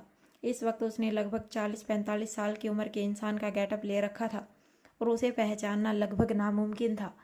देखते ही देखते अचानक ना जाने कैसे चीफ मिनिस्टर साहब के गले के बीचों बीच एक छोटा सा छेद हो गया और वह खून से लथपथ स्टेज पर गिर गया। यह सब इतनी जल्दी हुआ कि किसी को कुछ भी समझ नहीं आया। तो वहीं डेविल अपने चेहरे पर इविल स्माइल लिए वह मटर के दाने खाते हुए रास्ते में एक बच्चे को दे देता है। वह बच्चा, जो कि मटर लेकर बहुत खुश था, चुपचाप उसे खाने लगा और डेविल बिना किसी प्रॉब्लम के वहाँ से निकल गया।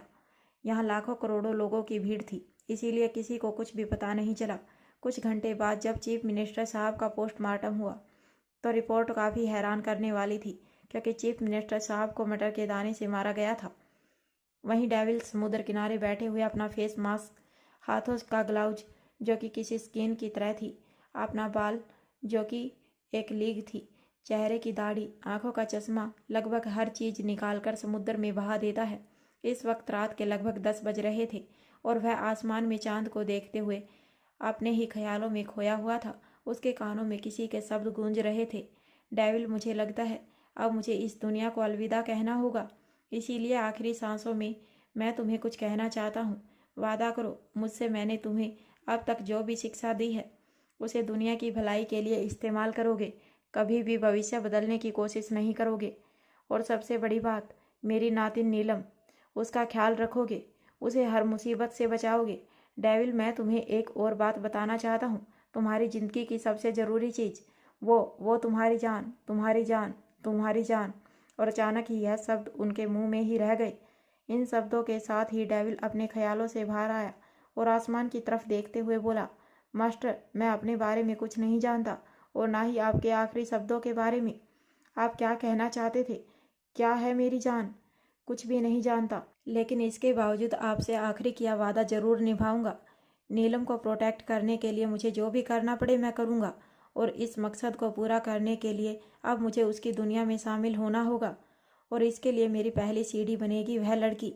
इतना कहकर डेविल ने अपनी आंखें बंद कर ली तो उसकी आंखों के सामने खुशी का मासूम और खूबसूरत सा चेहरा घूमने लगा। आंसुओं से भरी हुई वह आंखें, जिसमें एक अकेलापन था, एक दर्द था और शायद किसी का इंतजार। डेविल अभी इन चीज़ों को देख ही रहा था जब उसकी बंद आंखों के सामने खुशी का परफेक्ट फिगर घूमने लगा। उसके वह गुलाबी होठ, पतली सुराहीदार गर्दन और कमर, जिसे याद करते ही उसे अपने बदन में हीट महसूस होने लगी। उसकी सांसें भारी होने लगी थी। उसे यह याद आया कि कुछ घंटे पहले वह किस तरह उस लड़की के होठों को चूम रहा था, उसके दर्द को अपने दिल तक महसूस कर रहा था। एक पल के लिए तो उसे ऐसा लगा कि उसकी सांसें ही रुक जाएंगी। इन बातों को याद करते हुए उसका बदन उसके कंट्रोल से बाहर जा रहा था। न जाने क्यों, लेकिन उसे अपने अंदर कुछ अजीब से एहसास हो रहे थे। इसके बाद वह एक झटके में अपनी आंखें खोलता है और समुद्र के नीले पानी में तारों की परछाइयों को देख घूरते हुए बोला, आखिर क्यों क्यों मुझे वह लड़की इतनी याद आ रही है? क्यों उसके शरीर का एहसास मुझे पागल कर रहा है? मुझे अपने अंदर कुछ अजीब सा एहसास हो रहा है। आखिर इसका क्या मतलब है? वह मुझ पर हावी हो रही है। ऐसा नहीं होना चाहिए, नहीं होना चाहिए ऐसा। मुझे जल्द से जल्द उसे मारना होगा, इससे पहले कि मैं। इतना कहकर डेविल तेजी से अपने चेहरे पर एक नया मास्क लगाकर चेहरा बदल वहां से निकल गया। इस वक्त उसने अपने बदन पर black shirt, black leather pant और ब्लैक लेदर जैकेट पहन रखा था। काले बाल जो उसकी आंखों तक आ रहे थे और आंखों पर वही काला लेंस। हालांकि उसके नेचुरल आई कलर ब्लू थी। अब वह अपनी गाड़ी से खुशी के विला के पास आया। वह अभी भी खुशी के विला से 100 मीटर की दूरी पर था। वह अब गाड़ी से निकलने ही वाला था जब उसने खुद को रोकते हुए सवाल पूछा, यह मैं कहाँ आ गया? यह तो उसका घर है, लेकिन मुझे तो अपने घर जाना था। मैंने कोई तैयारी भी नहीं की। यहाँ आकर उसे मार भी नहीं सकता। पिछली बार की घटना के बाद यहाँ सिक्योरिटी काफ़ी टाइट है, जाना रिस्की हो सकता है। इतना कहकर वह वापस अपने ड्राइविंग सीट पर बैठ स्टीयरिंग को संभालने लगा, जब उसकी आंखों के सामने एक बार फिर खुशी का बहुत खूबसूरत चेहरा और पतली कमर किसी फिल्म की रील की तरह घूमने लगी। वह खुद को कंट्रोल करने की कोशिश कर रहा था, हाथों की मुट्ठियां बंद कर अपने जज्बातों को काबू करना चाहता था, लेकिन कुछ तो था जो उसे खुशी की तरफ खींच रहा था।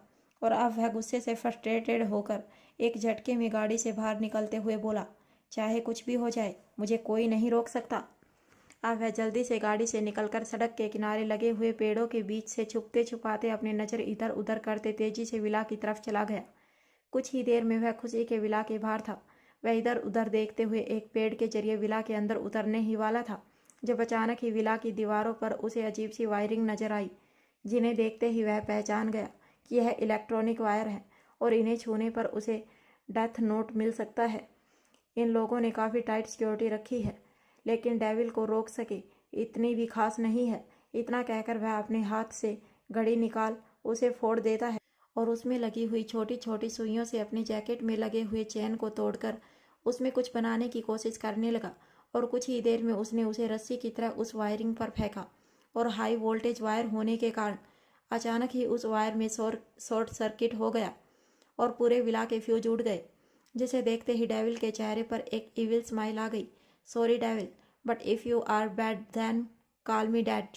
इतना कहकर वह एक झटके में पेड़ के सहारे उस बड़ी सी वॉल को पार कर खुशी के बैकयार्ड की तरफ उतरा और अब वह छुपते छुपाते खुशी के कमरे की तरफ जाने लगा, जब अचानक ही उसकी नज़र सामने दो टाइगर पर गई, जैक और जैकी। अक्षत और खुशी के वफादार टाइगर, जो इस वक्त खुले माहौल में वह पहरेदारी कर रहे थे। उन दोनों को देख डेविल की आंखें छोटी हो गई और उसने गुस्से से दांत पीसते हुए कहा, अगर इन दोनों ने मुझे देख लिया तो 1 मिनट नहीं लगाएंगे मुझ पर अटैक करने में। इनसे तो मैं बच भी जाऊं, लेकिन तब तक सभी सिक्योरिटी अलर्ट हो जाएगी और मेरे लिए मुसीबत बढ़ जाएगी। आई थिंक मुझे यहाँ से जाना चाहिए। उसे मारने का प्लान फिर कभी। इतना कहकर डेविल वहाँ से जाने लगा, जब खुशी, जो कि अपने कमरे में बैठी हुई थी, बालकनी में आकर सर्वेंट को आवाज़ देते हुए बोली, एंथोनी, रामू, यह लाइट को क्या हुआ? कमीन, लगता है शॉर्ट सर्किट हो गया है। जनरेटर भी ऑफ हो चुका है। मैनेज करने में थोड़ा वक्त लगेगा। प्लीज़ आप अपने कमरे में ही रहना, हम कुछ करते हैं। अच्छा ठीक है। इतना कहकर खुशी अंधेरे में ही किसी अंधे की तरह अपने हाथ आगे बढ़ाकर हल्के हल्के कदम वापस लेने लगी, लेकिन बालकनी में आने के कारण चांद की रोशनी जब उसके खूबसूरत चेहरे पर गई तो डेविल, जो उसकी आवाज़ सुन अपनी नज़र उठाकर उसे ही देख रहा था, मानो कुछ पल के लिए उसमें ही खो सा गया था। उसका दिल अचानक ही जोरों से धड़कने लगा और नज़रें खुशी पर ही ठहर गई। खुशी ने इस वक्त अपने बदन पर वाइन कलर की एक शॉर्ट नाइटी पहन रखी थी, जो कंधे पर पतली स्ट्रिप से बनी हुई थी, और उसके साथ एक लॉन्ग शर्ट। उसकी काली आंखें रात में सितारों की तरह चमक रही थी। हालांकि उसे कमरे में कुछ भी नज़र नहीं आ रहा था, लेकिन नीचे खड़ा डेविल ट्रांसपेरेंट विंडो होने के कारण उसे बहुत अच्छे से देख सकता था। और अब तो उसका दिल उसके काबू में ही नहीं था। उसने अपने घूमे हुए कदम वापस ले लिए और अपने दिल पर हाथ रख कुछ धक धक सा महसूस करने लगा। इसे महसूस करते हुए उसने खुशी की तरफ देखते हुए कहा, लगता है आज मौत पक्की है, पर इतनी हसीन। वह अपने चेहरे पर एक तिरछी मुस्कान लिए हल्के कदमों से दूसरी तरफ जाने लगा। वह इस बात का पूरा ख्याल रख रहा था कि जैक और जैकी की नज़र उस पर ना पड़े। कुछ ही देर में वहाँ बड़ी मुश्किल से एक कॉर्नर साइड में आया जहाँ से एक लंबी सी पाइप ऊपर की तरफ जा रही थी, और इस पाइप को देखकर डेविल जल्दी से उस पर बैठ गया। अब वहाँ हल्के हल्के एक कमरे की बालकनी में उतरा और वहाँ से खुशी के कमरे की तरफ चला गया। तो वहीं खुशी, जो अब एक नए कमरे में रह रही थी क्योंकि उसका पुराना कमरा आग लगने के कारण खराब हो चुका था और अब उस कमरे की मरम्मत चल रही थी। खुशी को इस कमरे में ज़्यादा आने जाने की आदत तो थी नहीं, इसीलिए उसे कैंडल ढूंढने में तकलीफ हो रही थी। वह सबसे पहले अपने मोबाइल का फ्लैश जलाती है और फिर कैंडल ढूंढने लगी कि तभी डेविल उसके कमरे की बालकनी में आकर खड़ा हुआ और अब वह खुशी की तरफ अपने कदम बढ़ा देता है। कहाँ गया यह कैंडल? मिल नहीं रहा। हाँ, यह रहा। और माचिस? माचिस? हाँ, अक्सू के फ़ोटो के पास है। अब खुशी अक्षत के फ़ोटो के पास से माचिस उठाकर कैंडल जलाती है और उसे लेकर बालकनी की तरफ आ गई। खुशी को अपनी तरफ आता हुआ देख डेविल तुरंत ही एक बड़े से कर्टन के पीछे छुप गया और अब वह धीरे से खुशी को देख रहा था। तो वहीं खुशी कैंडल बालकनी में एक टेबल पर रख चांद की तरफ देखने लगी और अपने कुछ पुराने ख्यालों में खो गई। यह अंधेरे आज एक बार फिर मुझे आपकी याद दिला रहे हैं अक्सू, आपकी शरारतें और ठरकी बातें। फ्लैशबैक। रात का वक्त पूरे विला में अंधेरा था। खुशी कैंडल लेकर कमरे में आती है तो अक्षत खुशी का हाथ पकड़ उसे एकदम से अपनी ओर खींच लेता है और खुशी को सामने दीवार से लगाते हुए उसके चेहरे की ओर झुक बड़े ही प्यार से उसकी आंखों में झांकते हुए मदहोशी से बोला, जान, तुम्हें कैंडल लाने की क्या ज़रूरत थी? तुम आ गई हो, नूर आ गया है। अब इस कमरे में किसी दूसरी रोशनी की ज़रूरत नहीं है क्योंकि यह पूरा कमरा तुम्हारी आंखों की चमक से जगमगा रहा है। यह बात बोलते हुए अक्षत खुशी के होठों पर लाइट किस करते हुए उसके चेहरे की ओर देख मुस्कुराने लगा। उसका एक हाथ खुशी की कमर पर धीरे धीरे रेंग रहा था तो वहीं अक्षत की रोमांटिक बातों को सुन खुशी के चेहरे की मुस्कान और भी बड़ी हो गई। जहाँ खुशी अपने इस हैंडसम पति की मुस्कुराहट को देख खुद को रोक नहीं पाती और अपने पंजों के बल खड़ी होकर खुद भी अक्षत को किस कर लेती है। अक्सू, काफ़ी चीज़ी लाइन नहीं बोल रहे हैं आप? आपसे ना बस फ्लर्ट करवा लो। हटिए, छोड़िए मुझे, यह कैंडल रखने जाना है। इतना कहकर वह अक्षत के सीने पर हाथ रख उसे खुद से दूर धक्का देकर वहाँ से जाने को हुई, जब अक्षत अचानक ही उसका हाथ पकड़ उसे झटके से अपनी ओर खींचता है और वह कैंडल साइड टेबल पर रखते हुए बोला, हाथ पकड़कर तुझे सीने से लगाऊं, इतना ही काफ़ी है या अपने सारे जज्बात बताऊं? है जो इरादे बता दूं तुमको, शर्मा ही जाओगी तुम। धड़कने जो सुना दूं तुमको, घबरा ही जाओगी तुम। आजा बाहों में करके बहाना होना है तुझ में फना, नहीं जीना तेरे बिना, नहीं मरना तेरे बिना। इतना कहकर वह खुशी के गाल पर किस करता है कि तभी खुशी शर्माकर उसे अपना हाथ छुड़ाते हुए कदम पीछे लेते हुए मुस्कुराकर बोली, अरे वाह, अब तो आप शायर भी हो गए अक्सू। और उसकी इस हरकत पर अक्षत के चेहरे की मुस्कुराहट और भी बड़ी हो जाती है। वह अपने कदम खुशी की तरफ बढ़ाते हुए अपने शर्ट के बटन खोलते हुए बोला, ना हम शायर हैं ना गालिब, गज़लें लिखना आता नहीं, पर जान, जब जब तुझे देखते हैं इस दिल को कुछ और भाता नहीं। तू जो पास है तो सीने में सांस है, एक बार और बिखर जा मेरी बाहों में, फिर देखिए रात और दिन कितने खास हैं। कहकर अक्षत अपनी दोनों बाहें फैला देता है और उसकी बातों को सुन खुशी शर्माते हुए दूसरी तरफ जाकर बोली, अक्सू, आज आपने नशा कर रखा है क्या, या गालिब का भूत आया है आपके अंदर? इतनी शायरियाँ, नोट बैड, पर इतना कुछ करने के बाद भी आज आपको कुछ नहीं मिलेगा क्योंकि। और इससे पहले खुशी आगे कुछ कहती, अक्षत के चेहरे के रोमांटिक एक्सप्रेशन अचानक ही गुस्से में बदल गए।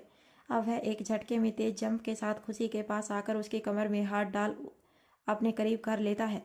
अक्सू, यह आप बस जान, सब कुछ कहना पर यह मत कहना, क्या तुम जानती नहीं, तुम्हारी बाहों के बिना यह रातें अधूरी हैं जैसे चांद बिना सितारे। तुम्हारी आहों बिना यह धड़कन अधूरी है जैसे बसंत बिना बाहर है। कैसे रहूँगा तुम्हारी मोहब्बत के बिना? बोलो। तुम्हारी आंखों में कुछ तो बात है जो दिल को चैन नहीं देती और इसके प्यार में डूबे बिना मैं नहीं रह सकता, समझी? इतना कहकर अक्षत खुशी के होठों को जैसे ही चूमने को हुआ कि तभी खुशी उसकी दीवानगी देख स्माइल करते हुए अचानक ही अक्षत के होठों को जोर से अपने होठों में लेकर चूमने लगी। और उसकी इस हरकत पर अक्षत पूरी तरह ब्लैंक हो गया, क्योंकि खुशी की यह किस अक्षत के लिए अनएक्सपेक्टेड थी। वह खुशी के किस को खुश होते हुए उसकी कमर को और भी मजबूती से अपनी बाहों में थाम लेता है और उसे अपने करीब कर हल्का सा ऊपर उठाता है, ताकि दोनों की किस और भी ज़्यादा कंफर्टेबल और पैशनेट हो सके। इस पल में वह खुशी को किस नहीं कर रहा था, बल्कि उसकी किस को फील कर रहा था। उसने अपनी आंखें बंद कर ली और उसे अंदर तक महसूस करने लगा कि तभी खुशी ने धीरे से उसके होठों को छोड़ा और उसकी आंखों में देखने लगी। वहीं अब अक्षत खुशी की इस किस से और खुश होते हुए खुशी के कॉलर बोन को चूम लेता है और धीरे से उसके चेहरे की तरफ देखने लगा, तो खुशी भी उसकी नकल करते हुए अक्षत के कॉलर बोन को किस कर लेती है। अब तो अक्षत का हैरान हो गया था, क्योंकि आज खुशी में बिल्कुल शरारती नकलची बंदरिया की इमेज अक्षत को नजर आ रही थी। अक्षत जो भी कर रहा था खुशी उसका बराबर कर रही थी, जिसके चलते अब अक्षत के मन में एक शरारत सूझती है और वह इसी तरह खुशी को आजमाने के लिए उसकी आंखों में देखते हुए उसके क्लीवेज की ओर झुकता है और उसे उसके दिल के पास और बीचों बीच हल्का सा लिक करते हुए चूम लेता है, जो देख खुशी की आंखें बड़ी हो जाती है। पर आज खुशी भी अक्षत के साथ एक दो थी, तो खुशी भी अपने इस हैंडसम और शर्टलेस पति की आंखों में झांकते हुए उसकी नकल करने लगी। अब दोनों की आंखों ही आंखों में तकरार होने लगी। उसके सीने पर अपनी उंगलियों को एक मदहोश तरीके से चलाते हुए उसकी ओर झुकती और अपने ठंडे होठों को अक्षत की धड़कनों के पास रखते हुए उसे बिल्कुल उसी तरह चूम लेती है। Flashback and present time. इन खूबसूरत यादों को याद करते हुए खुशी, जो कि अक्षत की फ़ोटो को अपने सीने से लगाए हुए बालकनी में बैठी थी, अपने ख्यालों से बाहर आई और चांद को देखते हुए अक्षत के फ़ोटो को सीने से निकाल उसे अपनी मोहब्बत भरी नज़रों से देखते हुए बोली, आप कितना तंग करते थे ना मुझे, ठरकी कहीं के। इतना कहकर खुशी स्माइल करते हुए अपनी व्हील चेयर पर बैठे हुए बालकनी में ही अटैच गार्डन एरिया की तरफ निकल गई और एक खूबसूरत सा गाना गाने लगी। कैसे पिया से मैं कहूँ मुझे कितना प्यार है, कैसे पिया से मैं कहूँ मुझे कितना प्यार है, आंखों को इंतजार है, दिल बेकरार है। खुशी उस फोटो को सीने से लगाकर आसमान की तरफ देखते हुए बोली, होगा मिलन अपना मुझे एतबार है, होगा मिलन अपना एतबार है, आंखों को इंतजार है, दिल बेकरार है।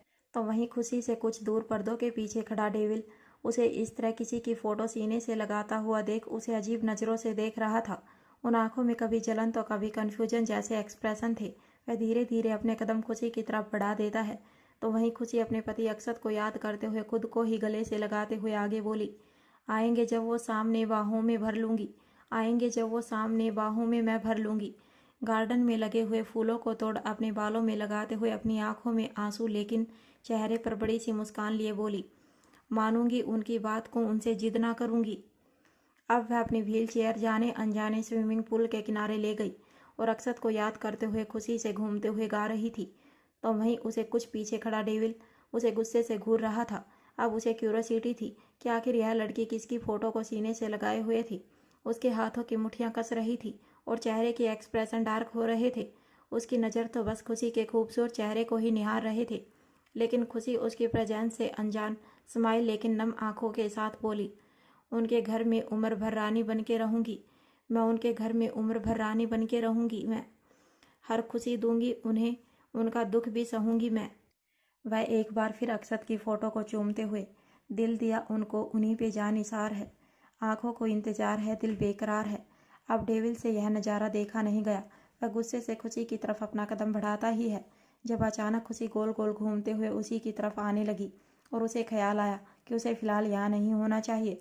वह तुरंत ही कुछ प्लांट्स के पीछे छुप गया और खुशी स्माइल करते हुए इस स्विमिंग पूल के किनारे पर पानी में चांद और तारों का रिफ्लेक्शन देखते हुए मुस्कुराकर बोली, कैसे पिया से मैं कहूँ मुझे कितना प्यार है, आंखों को इंतजार है, दिल बेकरार है, होगा मिलन अपना मुझे एतबार है। खुशी आसमान की तरफ देख अक्षत को याद करते हुए गाना गा ही रही थी, जब अचानक ही उसका बैलेंस बिगड़ गया और वह खुद को संभाल नहीं पाई। अचानक ही छपाक अक्सू। अब खुशी तेजी से पानी में हाथ पैर पटकने लगी, क्योंकि उसे तैरना नहीं आता था। इस वक्त वह अपने और अक्षत के special private swimming pool side थी, जहां इस वक्त दूर दूर तक कोई भी नहीं था और अंधेरा होने के कारण उसे किसी के देखने के चांस भी नहीं थे।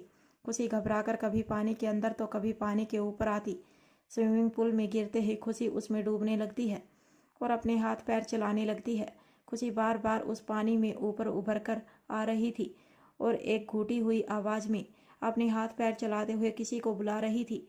और तभी अचानक ही एक शख्स खुशी को पानी में देख बड़ी तेजी से, बिल्कुल हवाओं को चीरते हुए पर खामोश कदमों से बिना आहट किए उसकी ओर भागा आता है और सीधा एक लॉन्ग स्विमिंग जंप उस स्विमिंग पूल में लगाता है और बिल्कुल एक जलते हुए रॉकेट की तरह उस पानी को चीरता हुआ खुशी तक पहुंच जाता है, जहां उस पानी में खुशी के करीब पहुंचते ही वह शख्स खुशी की पतली सी कमर में अपना हाथ डालता है और उसके एक हाथ को अपने दूसरे हाथ में थामते हुए उसे अपने करीब खींचते हुए अपने आप से चिपका लेता है और अपने पैरों को पानी में चलाते हुए खुशी को ले उस पानी से बाहर निकलने की कोशिश करने लगा। वहीं खुद को किसी की बाहों में महसूस कर खुशी, जो कि अब तक काफ़ी सारा पानी पी चुकी थी, लगभग बेहोश होने की कंडीशन में आ गई, लेकिन इसके बावजूद वह अपनी हल्की और धीमी आवाज़ में बोली, अक्सू, अक्सू आप आ गए अक्सू, मुझे मालूम था आप अपनी जान को। और इससे पहले वह कुछ कहती वह बेहोश हो चुकी थी। तो वहीं उसे बेहोश देख वह शख्स खुशी को अपनी बाहों में उठाते हुए उसे उस स्विमिंग पूल के किनारे लेटा देता है और झट से स्विमिंग पूल से बाहर आ उसके करीब बैठ उसके ऊपर झुकते हुए उसके गालों को थपथपाने लगता है। ओ हेलो, उठो, तुम्हें क्या शौक है खतरों से खेलने का? खतरों के खिलाड़ी हो, कभी आग में नजर आती हो तो कभी पानी में। हॉस्पिटल से कोई रिश्ता है तुम्हारा? क्यों बार बार मौत को गले लगाती हो? क्या अपना ख्याल नहीं रख सकती तुम? उठो, जवाब दो, कुछ तो कहो। तुम्हें तो मारने की ज़रूरत भी नहीं है, तुम्हारी तो हरकतें ही ऐसी हैं कि तुम। हे बेबी गर्ल, प्लीज़ उठ जाओ। ओ गॉड, कैसे यूजलेस बॉडीगार्ड रखे हैं इसने अपने पास, किसी काम के नहीं है निकम्मी। जी तो करता है गोली से उड़ा दूँ उन्हें। कोई इतना लापरवाह कैसे हो सकता है? हे सिली गर्ल, उठो, जवाब दो, क्या तुम मुझे सुन रही हो? वहीं इस वक्त इस शख्स के गीले बालों से चटकता हुआ पानी खुशी की आंखों पर गिर रहा था, जिसके चलते हुए खुशी वो बेहोश आंखें बार बार जब कंपकपा रही थी और यह लगातार खुशी के हाथ पैर मलते हुए उसके गालों को थपथपाकर उसे उठाने की कोशिश कर रहा था। वहीं अब यह खुशी के सीने पर थोड़ा और झुकते हुए अपने कानों को उसके सीने से लगा लेता है और बड़े ध्यान और शांति से उसकी धड़कनों को सुनने की कोशिश करता है। वहीं खुशी का दिल इस वक्त धक धक करके धड़क रहा था। इसके करीब आते ही अचानक ही बेहोश खुशी की धड़कनें तेज हो जाती हैं, जिसे सुन ये एकदम से खुशी से दूर होकर बैठ जाता है और अपने सीने पर हाथ रखते हुए अपनी धड़कनों को महसूस करता है और फिर अपनी उन नीली आंखों से खुशी की ओर देख कहता है, बाप रे, तुम्हारा दिल इतनी जोर से क्यों धड़क रहा है? तुम्हारा धड़क रहा है वह तो समझ में आता है, पर मेरा क्यों इतनी फास्ट? ऐसा तो कभी। खैर, पर अच्छी बात है, तुम्हारा दिल धड़क तो रहा है, मतलब तुम ठीक हो।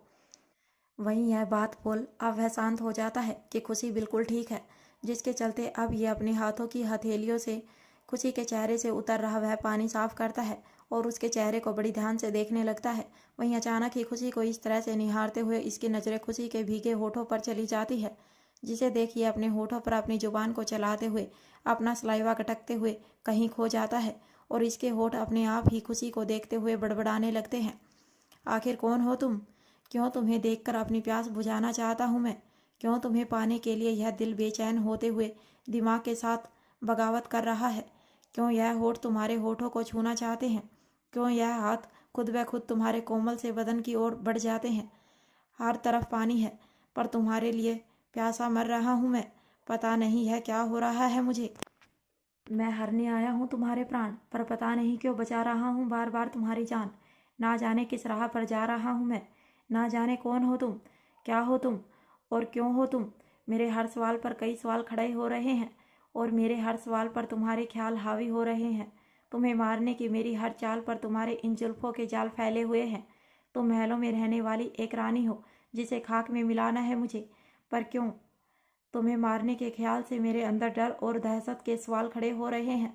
तुम्हारा खून बहाना चाहता हूँ मैं, पर तुम्हारे आंसू तक बहते देख नहीं पा रहा हूँ मैं। तुम्हें सिर्फ बेहोश देखकर ही इस ख्याल से ही मरा जा रहा हूँ मैं कि तुम्हें कुछ हो जाएगा तो क्या करूँगा मैं। तुम्हें मारने आता हूँ और हर बार बचाकर चला जाता हूँ, फिर खुद से ही तड़प कर कहता हूँ कि क्यों बचाया, क्यों खींच रही हो तुम मुझे अपनी तरफ। प्लीज़ बताओ ना, कौन हो तुम? क्या कहती है तुम्हारी आंखें? क्यों है इनमें आंसू और दर्द? क्यों तुम्हें तकलीफ में देखकर मुझे तकलीफ हो रही है? आखिर क्या हुआ है तुम्हारे साथ? किसे याद करती हो तुम? कुछ तो कहो। मैं लेने आया हूँ तुम्हारे प्राण, पर क्यों हार बैठा हूँ तुम पर अपने दिलो जान। प्लीज उठो जान, होश में आओ जान, आंखें खोलो। तुम आग में मिली तो बर्फ सा ठंडा पड़ गया था मैं, तुम पानी में मिली तो ज्वालामुखी सा बन गया मैं। आखिर कौन हो तुम? आखिर कौन हो तुम? क्यों लगता है यह चेहरा जाना पहचाना सा? आंखें तुम्हारी बंद है, अंधेरा मेरी जिंदगी में छा रहा है, इसीलिए प्लीज अपनी आंखें खोलो, क्योंकि दुनिया देखनी है मुझे। इतना कहकर उसे ख्याल ही नहीं रहा और कब उसने बेहोश खुशी के होठों पर अपने होठ रख दिए और उसे धीरे धीरे किस करने लगा कि उसका एक हाथ खुशी की कमर को सहलाने लगा तो दूसरा हाथ उसके सर के पीछे होल्ड किया, खुशी को अपनी तरफ खींच रहा था। अचानक खुशी के होठों को अपने होठों में लेते ही उसकी आंखें बंद हो गई और वह एक अलग ही एहसास में खो गया। उसका दिल अब और भी जोरों से धड़कने लगा, लेकिन इसके साथ ही उस धड़कन में एक सुकून था। वह तो जैसे मानो खुद को भूल बैठा था। वह भूल बैठा था कि वह यहाँ क्यों आया है और किस मकसद से आया है। वह जिसे मारना चाहता है आज उसकी ही जान बचा रहा है, क्योंकि उसकी खुद की जान जा रही थी। वह उस लड़की को प्यार से चूमे जा रहा था और अब उसके चेहरे पर एक सेटिस्फिकेशन भरी मुस्कान थी। वह खुशी को और भी तेजी से अपनी बाहों में भरकर किस करने लगा। देखते ही देखते सिर्फ 5 मिनट की किस में ही खुशी की सांसें भारी होने लगी थी। अब उसे सांस लेने में तकलीफ होने लगी। वह होश में आ चुकी थी और उस इंसान के सीने पर हाथ रख उसे खुद से दूर करने की कोशिश कर रही थी। वह सांस के एक एक कतरे के लिए मोहताज हो गई, लेकिन यह बेदर्दी तो उससे दूर होने का नाम ही नहीं ले रहा था, मानो वह इसे बुरी तरह पी जाना चाहता हो। वह इंसान उसे बुरी तरह चूम ही रहा था जब खुशी से बर्दाश्त नहीं हुआ और उसने उस इंसान के होठों पर जोरों से बाइट कर ली। और अब वह इंसान जो कोई और नहीं बल्कि डेविल था, अपने होश में आया। अचानक ही उसने आह जंगली बिल्ली कहकर उसने खुशी को झट से खुद से दूर किया। इस वक्त उसके होठों के किनारे से खून बह रहा था, तो वहीं खुशी उसके खून के टेस्ट को मुंह में जाते ही हैरानी से उसे देखने लगी। अक्सू कहकर उसने एक झटके में उसे इंसान को दोबारा से अपने सीने में दबोच लिया और उसकी इस हरकत पर डेविल पूरी तरह हैरान रह गया।